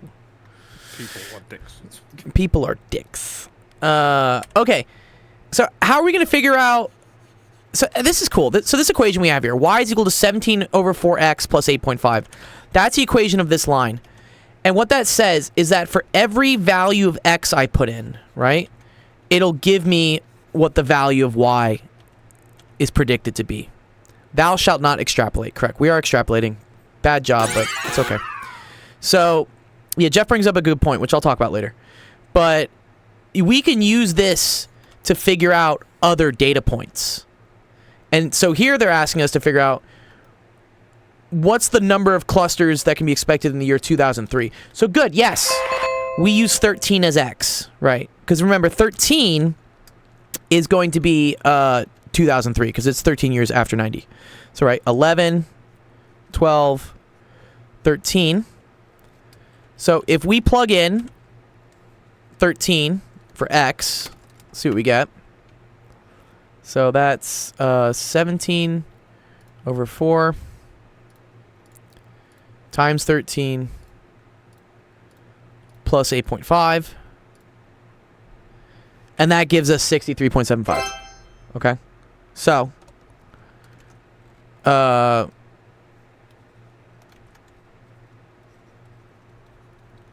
that's how many active clusters we can expect there to be. And let's see if that kind of... So 63.75, right? That's like 64-ish. So 57, 60, 63. It's like right here. Yeah, look. Do you see how that's on our line? You see how... Like, look. This is basically 64, right? 66 is up here. 63 is down here. So 64 is like right here. And then, yeah, that's at 13. So round 4, yeah. So, yeah, Jeff and Zach bring up a good point here, which is that technically what we're doing here when we're trying to guess things that happen in the future is that we're extrapolating. Okay? Extrapolating can be kind of dangerous, okay? So, what we're saying is that because the trend was like this for years 1 through 10, that trend is going to continue into the future. In reality, this may not be true. What may happen is that as you get more and more clusters as the years go on, eventually it'll level off, right? Maybe there's just not enough food for all the woodpeckers. So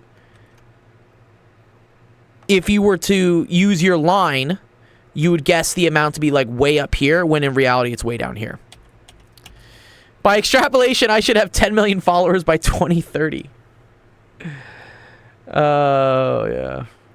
But see, the cool thing with that, with follows and whatnot, those are usually exponential in your favor. So usually a linear approximation is underestimating, which is cool. So yeah, do you see that, Taco? Yeah? Is that good?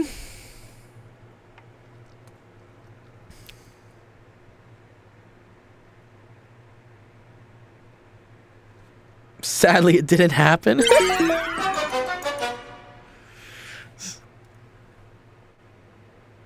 That took me since like 4 to finish. Okay, well, hopefully we helped you out here a little bit. Hour and a half. Not bad.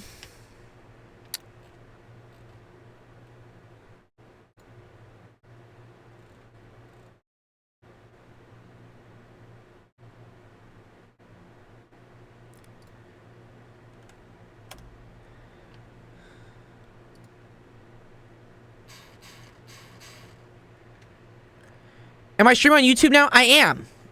Did you get the notification? Yeah, someone told me I should start streaming on YouTube. So I usually don't get that much engagement from YouTube, mainly just from my shorts. But someone said you should start piping it onto YouTube Live anyways. So I did. I started doing it again. What I had to do was I had to turn down my bandwidth on my Twitch from like 5,000 kilobits down to 3,000 so that I could use another 2,000 or 3,000 or whatever to pipe to YouTube. Is finding contours in data an inherently tedious problem CPU-wise? I don't know, actually. It's a good question. Might be. Also, I mean, these are things where stuff like GPUs really excel. Like having some sort of like graphics card to do stuff is really awesome. Oh wait, Zach, is your Infinite Series thing in an hour? You have an Infinite Series class, right? In 1 hour.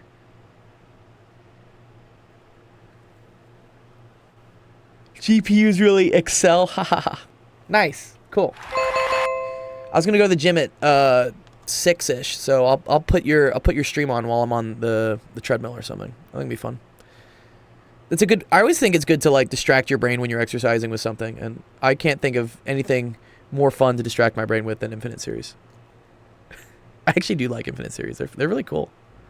I was explaining Taylor Series to a student actually. I was tutoring her earlier last week.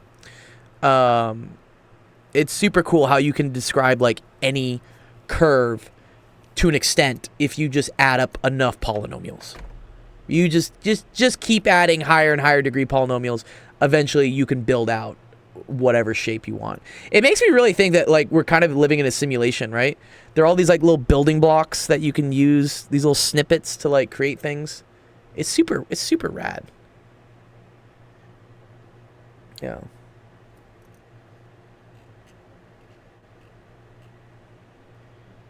I was commenting. What's up? What's up, Sensation? Say it. The Matrix has you, Neo. The Matrix has me, yeah, dude. It does, man. What's going on in my chat, dude? Why is everyone like going crazy on my chat today? What? They should be in. They should be in Twitch. What are they doing in? Okay. Anyways, I was commenting. L'Hopital's rule can sort of be proved using a power series. Oh, can it? How so, Jeff? I want to kind of see this now. What? Prove L'Hospitals. Let's see it. Just kind of curious what's going on in Mathland. Okay, I'm having a bit of a problem with this question. I feel like I have to prove Wait. Are people really putting the S there? The S isn't there, right? I don't think. Isn't it like an O with a hat on it or something? Yeah. Why does everyone say hospitals rule? Stop. It's L'Hopital's. Circumflex. Okay, that's the word. Okay. Okay. Suppose a power series converges some non-trivial centered at 0 and consider the functions. Okay, cool. F of x is equal to the first sum. G of x is equal to the second one. Prove that the limit as x goes to 0 of this is equal to the same limit as x goes to 0 of the derivative.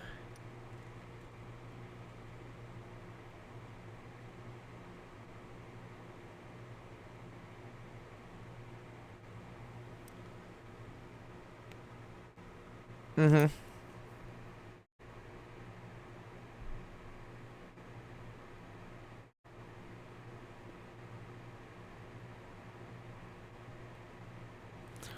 Okay, so a to the n, b to the n, x to the n, which is equal to n is greater than 1?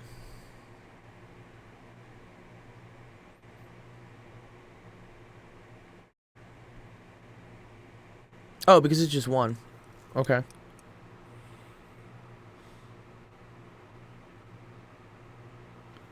The French transliteration is ambiguous? Yeah, okay. As x approaches 0, the higher order terms go to 0, so you factor out the largest term in each numerator and denominator. Okay. Yeah.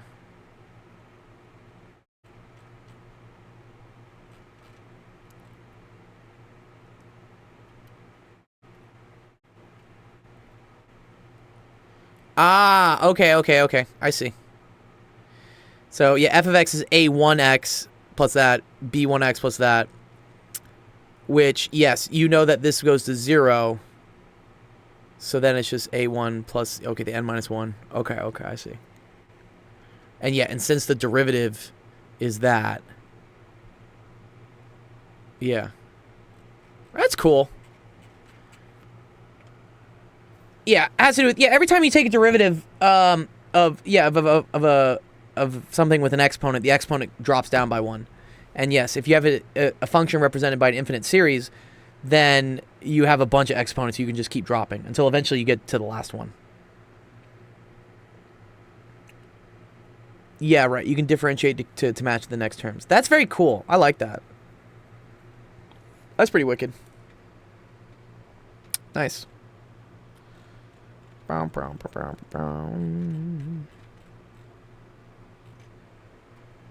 then, remind me, is Penn Center doing a physics class now on Wednesdays? Is he doing mechanics on Wednesdays? Is that what I heard? Did he make an announcement and hit? Sorry, I've been catching up on Discord stuff. Yes, classical mechanics is on Wednesday. Oh, this is very cool. So yeah, Penn Center is doing Wednesday. RDGGRP mechanics. There will be reading discussion group GRP. Is that what this is? I gotta go find this. That's abstract algebra. Okay, here we go. Ooh, nice. Oh, we're using Morin. I feel like Morin was one of my professors. No, Morin's at Harvard. Never mind. Different Morin. Okay, very cool.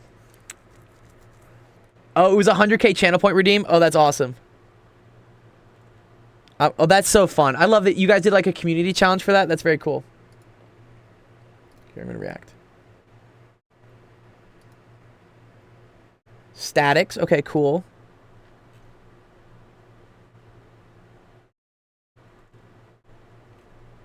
Very cool. What time is he doing this at?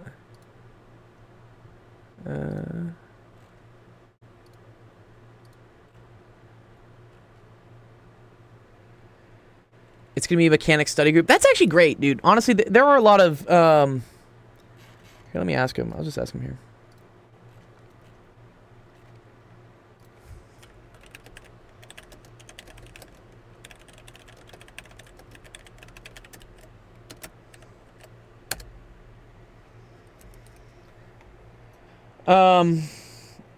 Safira's mama. What's up, Safira's mama? What's crack-a-lackin', dude? First time chat. What's up? How'd you find us?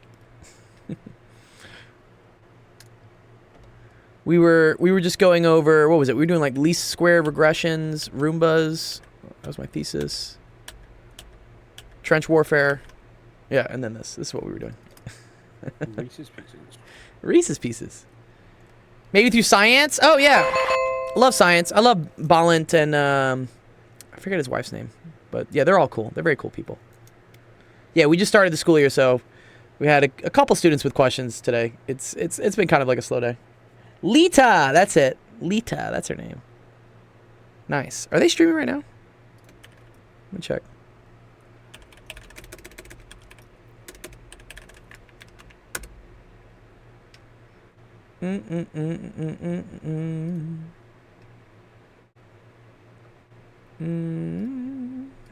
I think he streams later is usually what he does. Yeah, no, just High Potential's on right now. Okay. Cool. What's your background, Safira's? Are you a student? Just lover of science? And all things math? We like math. Speaking of which, Bob has a question. Bob does have a question. Okay, good. Let's do it. Oh, it says, do you know stuff? Yeah, there we go. What's up, Bob? How's it going? I don't have a question right now. Thanks, Habib, for this. It's for the sub. I was just wondering. Are you saying for your classes that are coming up, CS discrete math? Yeah, I'm taking that class this semester. Okay. Let me see. One sec. Let's just see. Discrete mathematics, computer science. I personally have not taken the class, but there are a lot of math guys here that are very high level that probably know a lot about discrete mathematics, and I could probably figure it out. That's what I always say. I can always figure it out. Looks like Coursera has one for UCC. Yeah, Zach says discrete math. Yeah, you know all the math streamers. Yeah, these guys definitely have done discrete maths. I wonder what the types of questions are that they're doing. Convincing arguments. Do you have any like homework that you know that's coming up? If I can just like see a picture of it, I'll just like. Oh yeah, I can show you this week's. I've already did it though, but I can show you it. Oh yeah, show it to me. I want to see it, dude. Thanks for the sub, Habib. By the way, haven't seen Habib in a while, dude. Let's crack it lacking, dude. How's school year starting? How's it going, Habibi? How's it going, Habibi? Yeah. Habibi means like girlfriend and like boyfriend, but like in two different ways, I think. I've been busy. I'm not even sure. I've heard it said to me before. So. Yeah, Habibi is like it's like love. It's like saying, "What's up, love?" Okay. All right, let's see. We got a logic. I want to see this. This is called discrete work and school. That's cool. What are you doing for work these days, Habib? What does this generation do for work? I'm curious. Okay, let's define X equals Alan Turing is allergic to pollen. Y equals Alan Turing is wearing a mask, and Z is the rose garden has a lot of flowers. Transit. Oh, we're doing propositional logic. Okay. Yeah. Nice. Getting through college. Dope, Habib. Okay. Oh, no, not XNOR. Please no. Please no. Yeah, they're using XNOR. Okay. So, I gotta remember what like propositional, because I've done like predicate logic. I gotta remember what like propositional logic is. Here we go.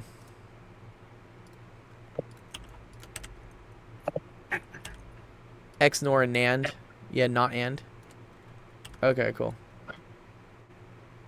So do they? XNOR really does mess with my head. Do they want you to use the symbols, Bob? Is that what they want you to use? Yeah.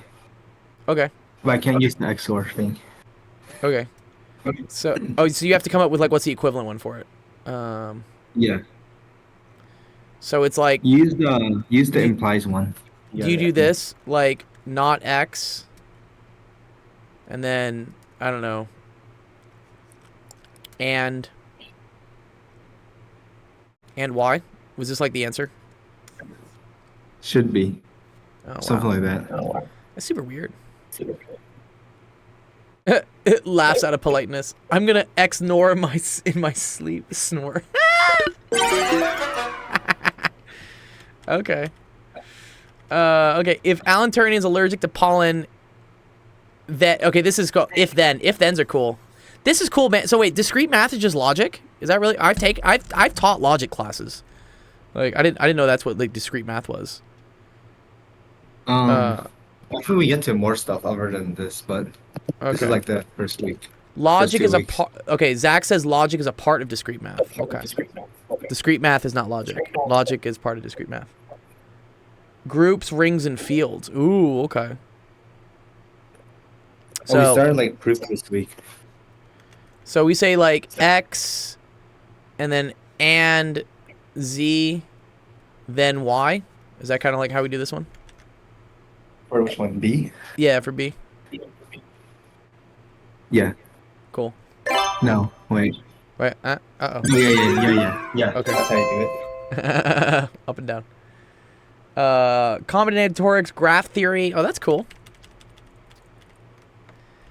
Exactly one of the following things must be true. Either the rose garden has a lot of flowers, or Alan Turing is not wearing Macs. Do not use this. Oh, that's funny. Exactly one of the... exactly one of the things is true. I think it's Do you have to say So like you the first thing is true, the second thing is false, or the first thing is false and the second thing is true? yeah. Yeah. Wow, that's tricky. Yeah. So yeah, because you have two situations, right? So it's either the rose garden has a lot of flowers. What was rose garden has a lot of flowers? Okay, Z. So it's like yes, Z, and and not wearing a mask and not Y.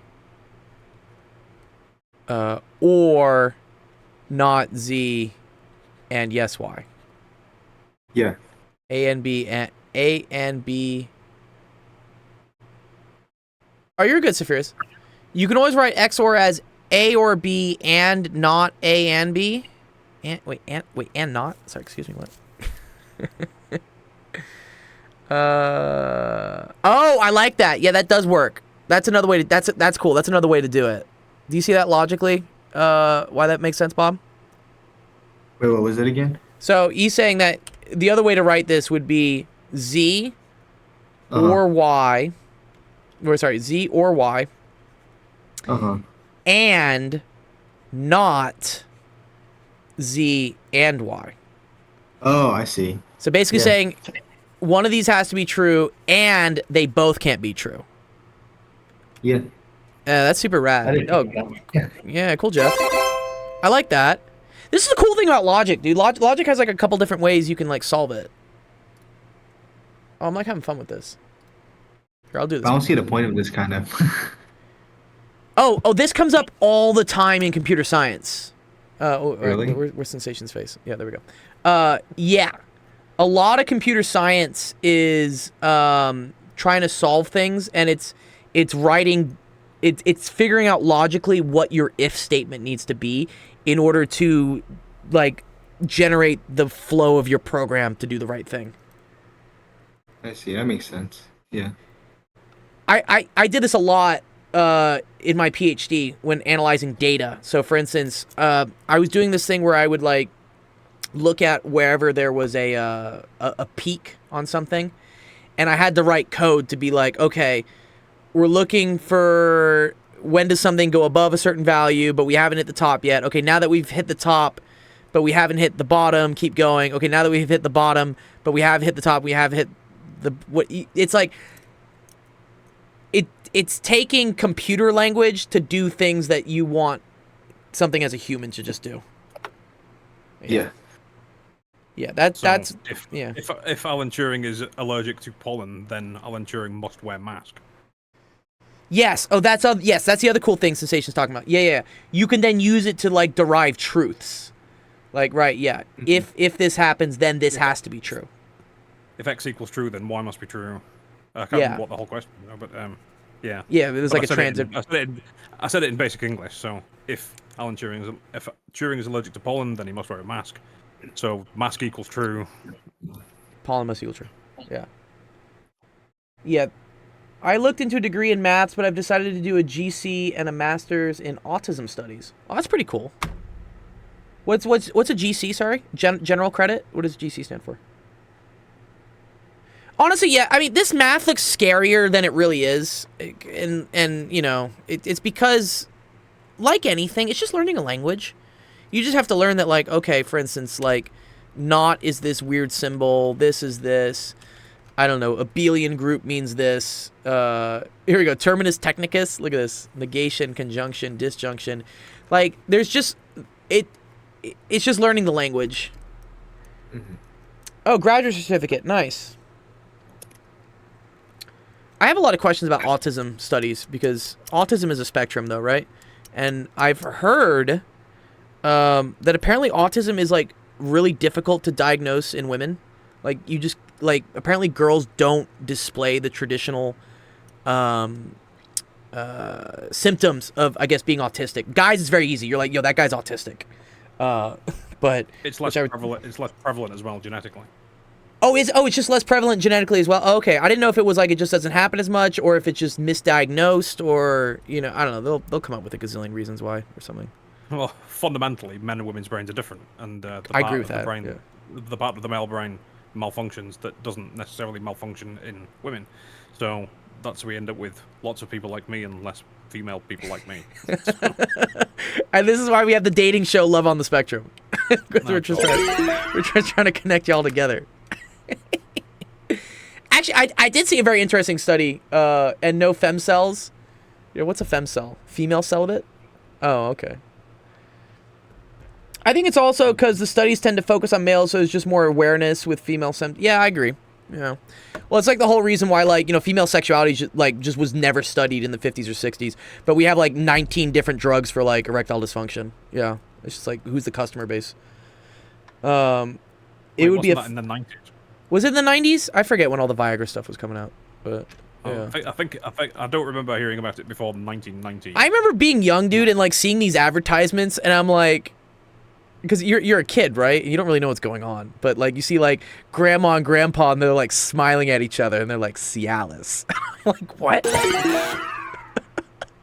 They're looking at each other, and they're like, oh no, and you don't get it as a kid. You're like, wait, what? What's the oh no moment? I was only 27 when I was diagnosed with autism. Okay, interesting. I think I was as well, actually. Yeah. Jeff says, to be honest, no one knows what's going on. I agree. No one knows anything. No one knows anything. You know nothing, Jon Snow. That's a deep cut. 27 when... Yeah, I think autism in itself being a diagnosis thing is also a recent thing. I mean, I remember when I was a kid, nobody was being diagnosed as autistic. They were just getting diagnosed as being, like, ADHD. That was the big thing when I was in high school. All the kids were getting, like, slapped with Ritalin and Adderall prescriptions because it was like, oh, your kid has ADHD.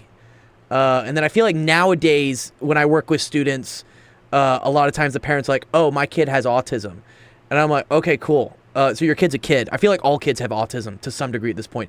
And it's hard to not have autism with the amount of social media and other garbage that like they experience. It's incredibly difficult. Like, and with COVID, like of course everyone is like kind of autistic. Yeah. Highly functioning autism wasn't diagnosed until recently. Yeah. Yeah, I guess they used to be like, I guess if you're like nonverbal and really just like eyes are like glazing out there all the time, that was called like you have autism. Or I guess Asperger's is the other one. Is that the other one I hear about? Yeah, but they redacted it, which bastardized the whole thing, and it was like... Discord link expired?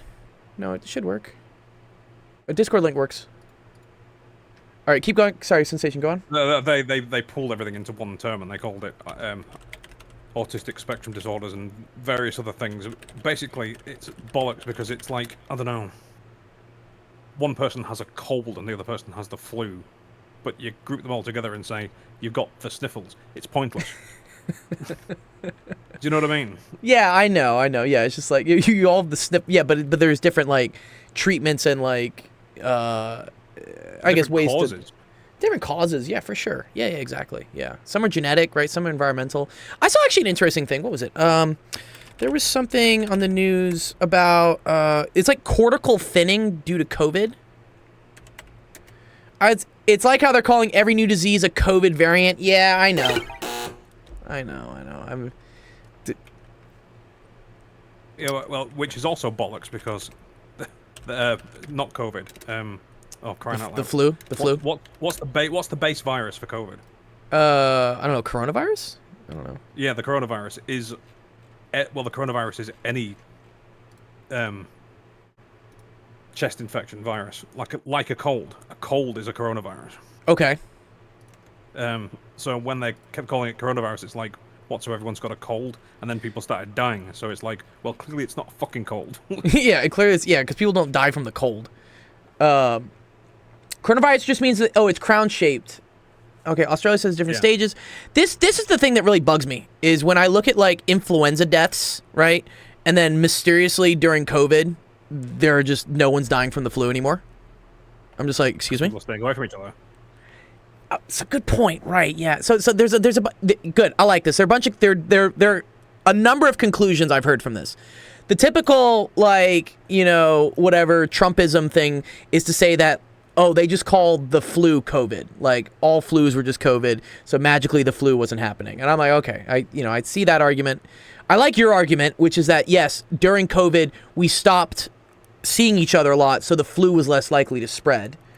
I like that. Yeah, because flu requires much more direct contact. A cold doesn't.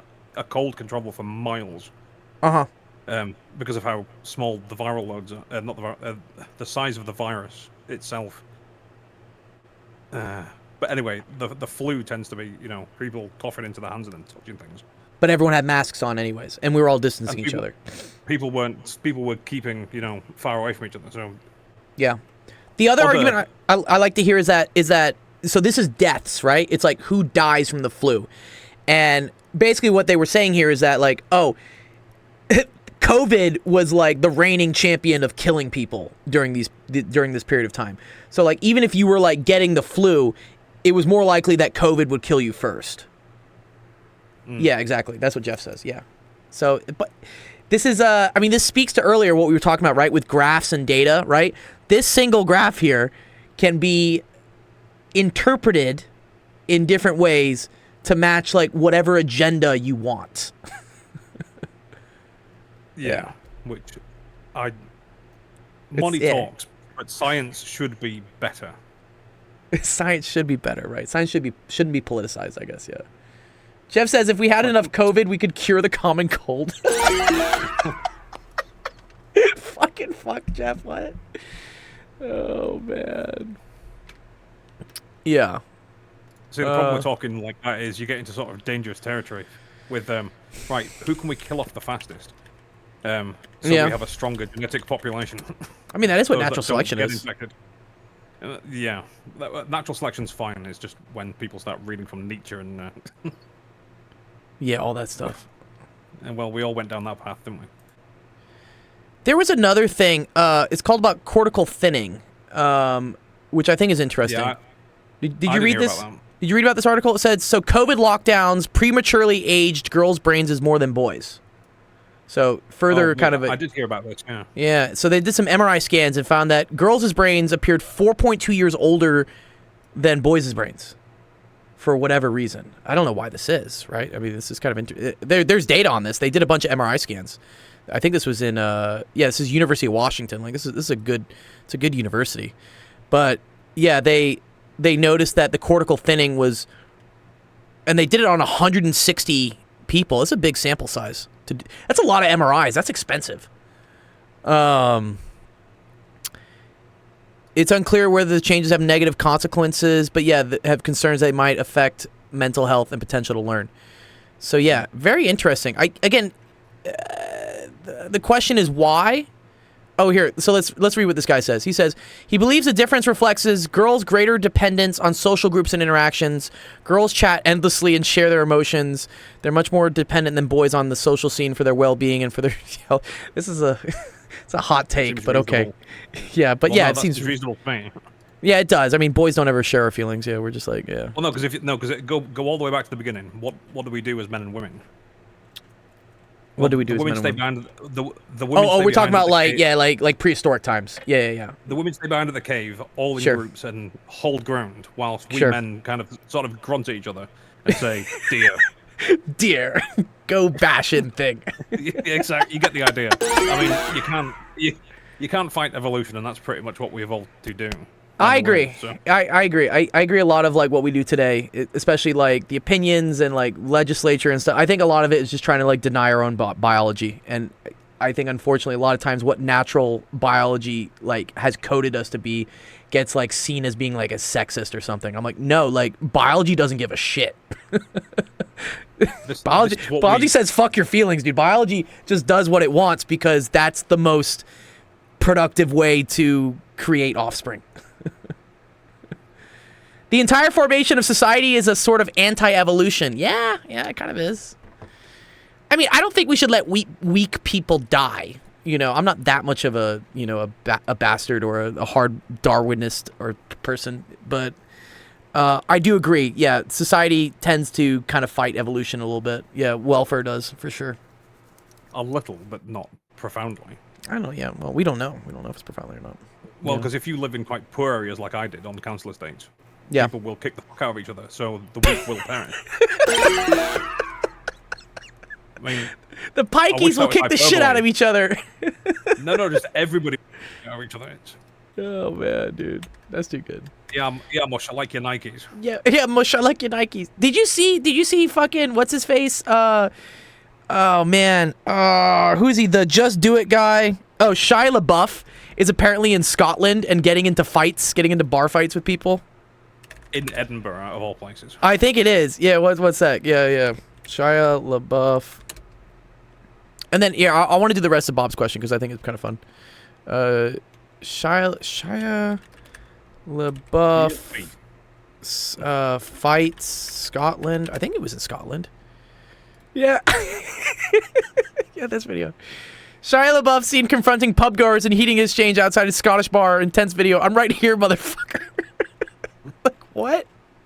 That's See, him? no one wants to fight him because they'll just kill him. They'll be the one responsible for killing Shia Yeah, LaBeouf. look at him. Look. Some guys had to, like, hold him back or something. He's like, let's go. Oh, man. He's a wild guy. Shia's fucking wild, dude. I respect him. I like his art. His art is cool.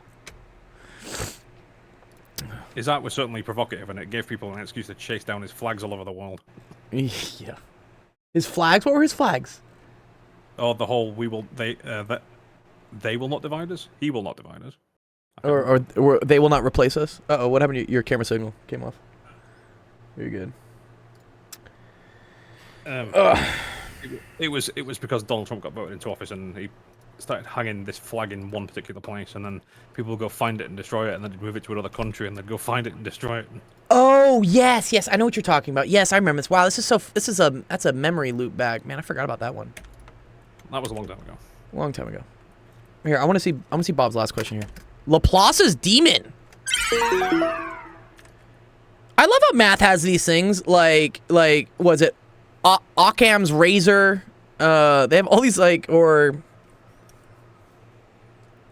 we need Danny to discover yeah. Where is Danny? I know he said he was taking a break from streaming because he was feeling like it wasn't productive, but yeah, let's bring Danny back. Okay. Laplace's demon is a thought experiment regarding the nature of causality and determinism in the universe. Roughly put, it suggests that if there is a demon that knows the starting position of all particles, it can use Newtonian physics to determine the future state of the universe at any point in time. For such a demon, there is no uncertainty regarding the future because it knows exactly what's going to happen for the rest of time. An understanding of this and physics is not required. Well, yeah, because physics says you can't know exactly where something is or where it's going. Like, the more you know where something is, the less you know where it's going. This is called the Heisenberg uncertainty principle. But, okay. It's interesting. That comes up in sci-fi quite a lot. It's Which like one? If we lived in a Newtonian universe, then we would know what was going to happen in the future because we could determine the Yeah, because you can just plug in, location and here's my the- conditions, what happens afterwards, yeah. Yeah, we don't, and then they was going about how we live in a quantum universe, and you can't possibly know them both at the same time. So it says, if Newton is correct about physics, then the universe is deterministic. If the universe is not deterministic, then Laplace's demon does not exist. Laplace's demon exists. Translate this into propositional logic and prove that it's not valid. Oh, it's a paradox. Oh, okay. Oh, let's do this. Okay. I love these. Dude, logic is fun. It's such a puzzle class. I love it, dude. Okay. Let's say Newton is... Did you get this one, Bob, by the way? Yeah, I got it. Okay, cool. I want to just do it real quick because I think it's fun. Newton's correct about physics is X. Universe deterministic is going to be Y. And then Laplace's demon exists.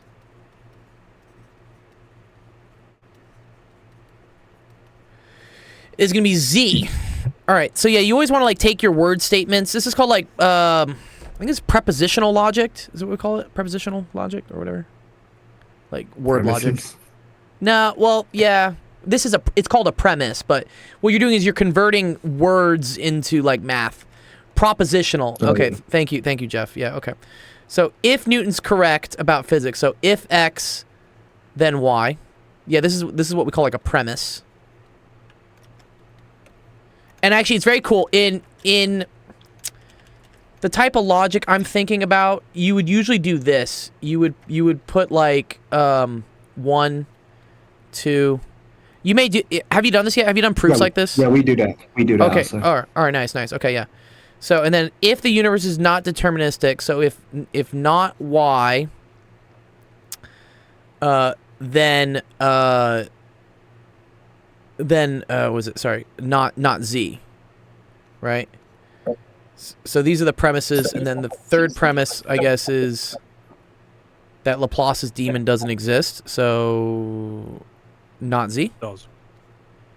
Oh, he does exist. Oh, It ha, does ha, ha. exist. Okay, cool. So you do this, right? And then you say this is like given. And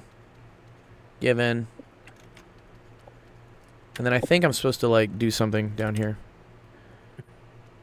So you can prove like a paradox, I think, right? Is what you can say. So, Because 1 and 2 can't both be true. well, this is X and Y, this is Y and Z. I think you're supposed to... Says X is true, Y is true, and Z is true. But all 3 can't be true simultaneously. Okay, well, let's see. I mean, we could also just draw a truth table. You could draw a truth table, which is pretty cool. And you can find a paradox. Do you guys do truth tables, Bob? Yeah. Yeah. So there's one way to do this, I think, with a proof, and there's another way with a truth table. I could try to do it both ways. We did it by saying so 3 is true because it's the one, and then go from there. Okay, so That if makes 3 is sense. if 3 is true, right? So Because If we know not- it's true, so that means Z is true. well, if this is true, right, and not Y implies not Z, doesn't that imply that Z implies Y? This is called like the contrapositive, I believe.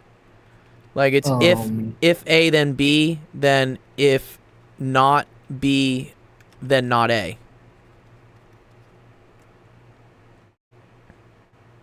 Have you seen this before? Proof by contrapositive? Yeah. Uh-huh. So if not Y implies not Z, then the opposite of that backwards. So then it's called the inverse negation, I think is what it's called. So it means that not Z, which is Z, implies not Y, which is Y. So then this is by contrapositive. And because Z is correct, right? That means that Y is true, right? And then this is, I think you do like what is it called? It's called like, it's like this reduction, and then you're doing it with like 4 and 3. Z implies Y, and because Z is true, so is Y. Okay. Oh, but then here's the cool thing, right? Is that Y is true regardless of whether X is true or X is not true. Oh, you could do it this way. So you see 2. Yeah. So that also equals Y or not Z. Y or not Z? I don't know why, but that it should equal. Not Y implies not. Wait. So you're saying something that's like an imply statement is just a. Oh, very Yeah. cool. Okay, so he says A implies B is equivalent to not A or B. Yeah. Oh, I get that, because if A is true, then B has to be true, right? And then, yeah, if A is true, then B has to be true. So either not A is true or B is true? Right. Oh man. Oh, that kind of messes with me a little bit, right? What? What? Okay. What's that? A implies B is the same as Not A or B. not A. I like doing this. Not A or B. Uh-huh. The only way A implies B can fail is if A is true and B is false. Okay. Yeah. Ah. So that would be A and not B. Which there's a way to like convert these into or statements. I think it's called De Morgan's. De Morgan's Yeah. law or something? Yeah. Right. You can convert and statements into like or statements. Or like not and statements. I forget how this works. Yeah. Let me figure it out. I don't know if it's, I forgot what it's De Morgan's law, but yeah. Yeah, okay, there we go. Not A and B is not A or not B. So, and not A or B is not A and not B. Okay. Do you see how they say like laws in programming? You see how this is like in programming, right? Oh. Yeah. That's the reason you're learning this, is because you're going to have things in coding language that you want to like evaluate that would be easier to do if you just reduced all these requirements down to a single logical comparator. So instead of checking is this, you just check one thing, and that's logically equivalent to checking a bunch of things. Yeah. Oh, that's fucking cool, man. Wait, I just want to finish this one out. Okay. So, okay, so not Y implies not Z means Y or not B. Or Y or not Z. Okay. And we already said that. Oh, I see.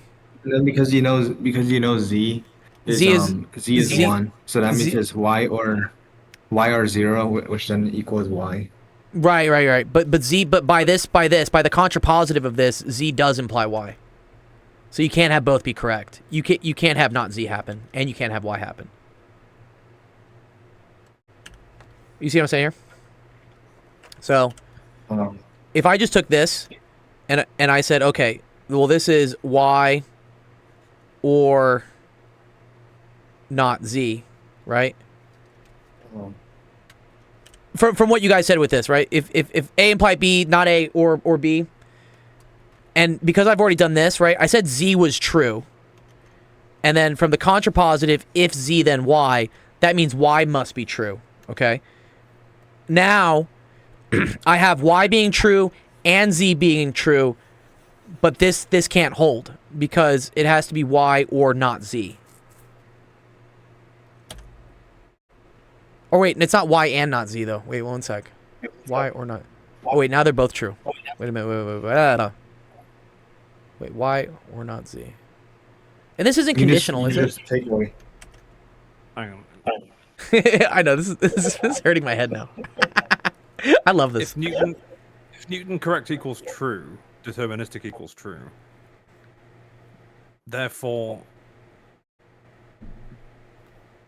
not deterministic equals false. Therefore, demon equals true.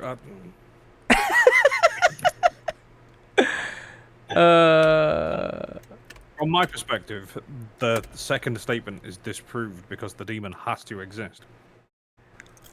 But that doesn't have to say anything about X.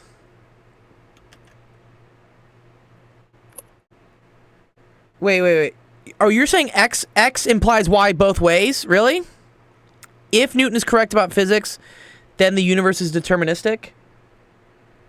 That doesn't necessarily imply if Y then X. That's just if X then Y. It's not biconditional. You then draw a truth table for X and Y.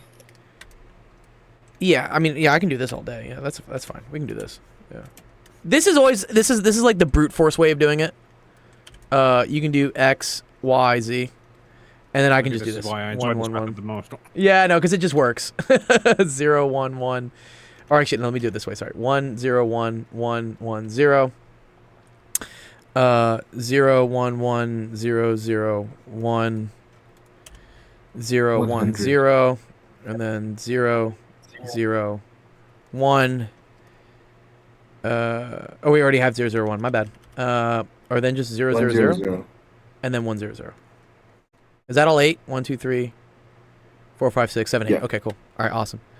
And then we know Z is true, right? So I have to have this one's or these ones, right? I don't care about these.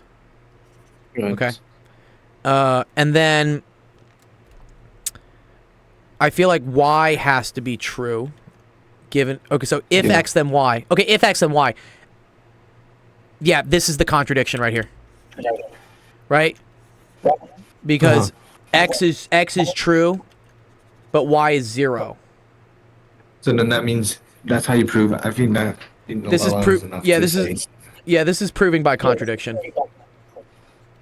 See, that's the answer I come out with, but I just couldn't quite get the words out. Yeah, it's cooler to do the logic in like a long row and stuff, but yeah, it works as well. Logically, I guess it's a lot harder. It's All easier right. when you're solving a problem. Yeah, it is. Nice. Okay, cool. I think that was fun, Bob. Actually, I love that. Yeah, please bring more of those. I love like testing my brain with things. Let's see. Is Zach streaming yet? I want to raid Zach, but also I want to go to the gym.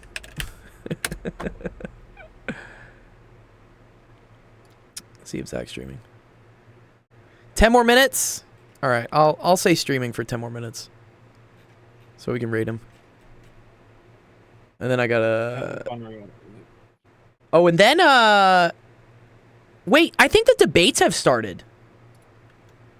Have the presidential debates started? I think so. Oh, let's go watch. We got 10 minutes. Let's do a little watch party. Here are, in my opinion, I mean, it's crazy to think about it. Like, it used to cost millions to advertise on TV, and now, because of streaming... I do like those problems, Jeff. You're right. You can advertise on TV. You can advertise... Okay, can I skip the ads, please? You're all survivor of incest? Being forced to carry a pregnancy... Oh, we're talking about abortion already. Here we go.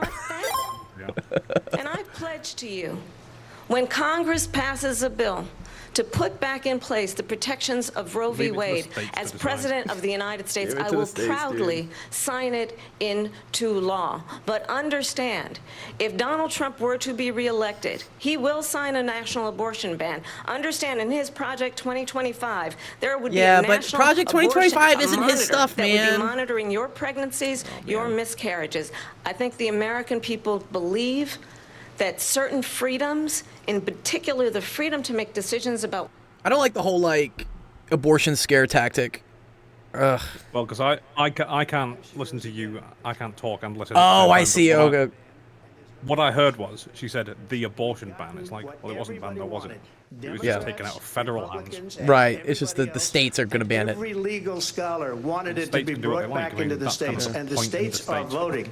And it may take a little time, but for 52 years, this issue has torn our country apart, and they've wanted it back in the states. And I did something that nobody thought was possible. The states are now voting. What she says is an absolute lie. And as far as the abortion ban, just gonna call him a liar. I'm not in favor of abortion ban, but it doesn't matter because this issue has now been taken over by the states. Would you veto a national abortion ban if it came to your desk? Well, I won't have to because, again, two things. Number one, she said she'll go back to Congress. She'll never get the vote. It's impossible for her to get the vote. I agree. Especially now with the Possible 50-50, to get, yeah, essentially possible to get 50-50 in both a legal Senate and the House. thing on abortion. She's not going to get the vote. She can't get the vote. She won't even come close to it. So it's just talk. You know what it reminds me of? When they said they're going to get student loans terminated, and it ended up being a total catastrophe. The student loans, and then her, I think probably her boss, if you call him a boss, he spends all his time on the beach. But look, her boss went out and said, we'll do it again. We'll do it a different way. And he went out, got rejected again by the Supreme Court. So all these students got taunted with this whole thing about this whole idea. And how unfair that would have been, part of the reason they lost, to the millions and millions of people that had to pay off their student loans. They didn't get it for free. But they were saying it's the same way that they talked about that they talk about abortion. I agree. Like, the whole student loan thing did end up being kind of a rug pull. It was a nice thing. It was actually conveniently right during the midterms that they did it, too. They were like, oh, we're going to get rid of all the student loans. And then it ends up being, like, unconstitutional and just challenged by the courts, and they couldn't even do it. I was just like, man, I hate when, like, people put up, like, hopeful things like this just to get votes at, like, a convenient timing. They didn't even come close to getting student loans. They taunted young people and a lot of other people that had loans.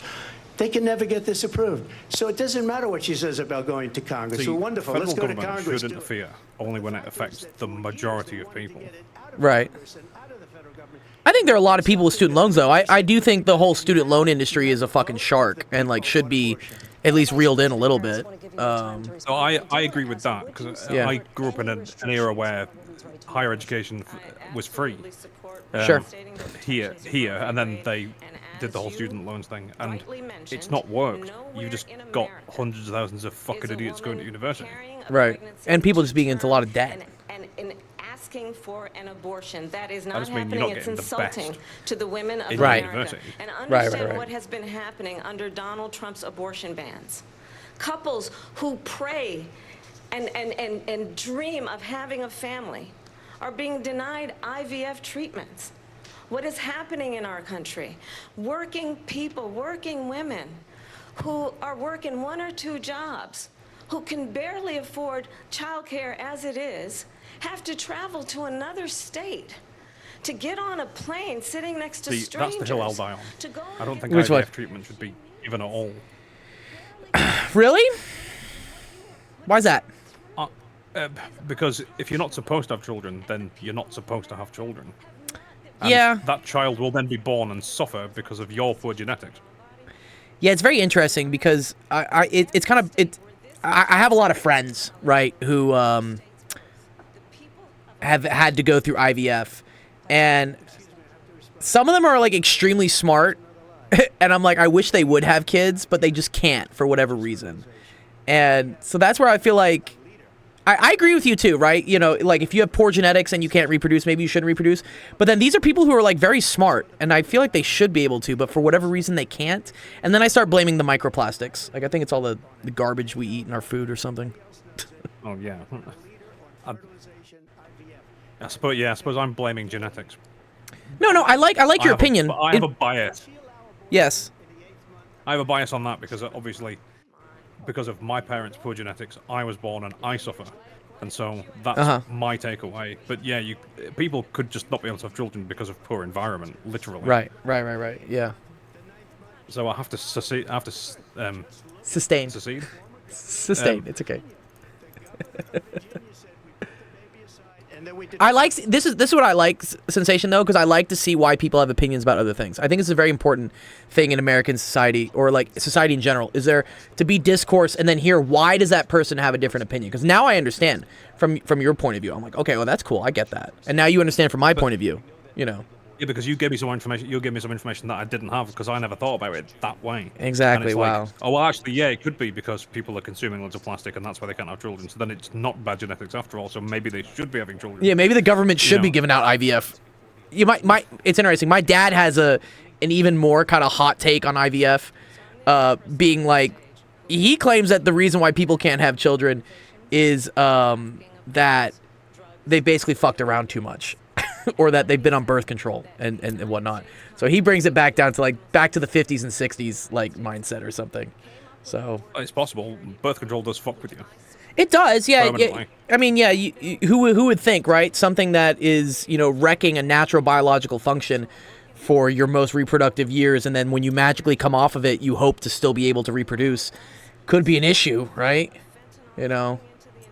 But then we'd have a bunch of teen pregnancies. Don't try. Yeah, I can't fight biology. We've been Don't personally fight. affected by the surge of fentanyl in our country. Ooh, fentanyl. We're talking about fentanyl now. Put more resources to allow us to prosecute All transnational coming from criminal China. organizations. It is all come from for China, yeah. I trafficking agree. in guns, Agree with that. drugs, and human beings. But you know what happened to that bill? Donald Trump got on the phone, called up some folks in Congress, and said, kill the bill. And you know why? Because he'd prefer to run on a problem instead IVF is of bad for fixing adoptions, yeah, but a it's problem. And understand, a person is this hardwired to spread their own genetic code. where the people of our country actually need a leader. Also, I feel like kids who get adopted usually don't really come from the best genetic backgrounds, right?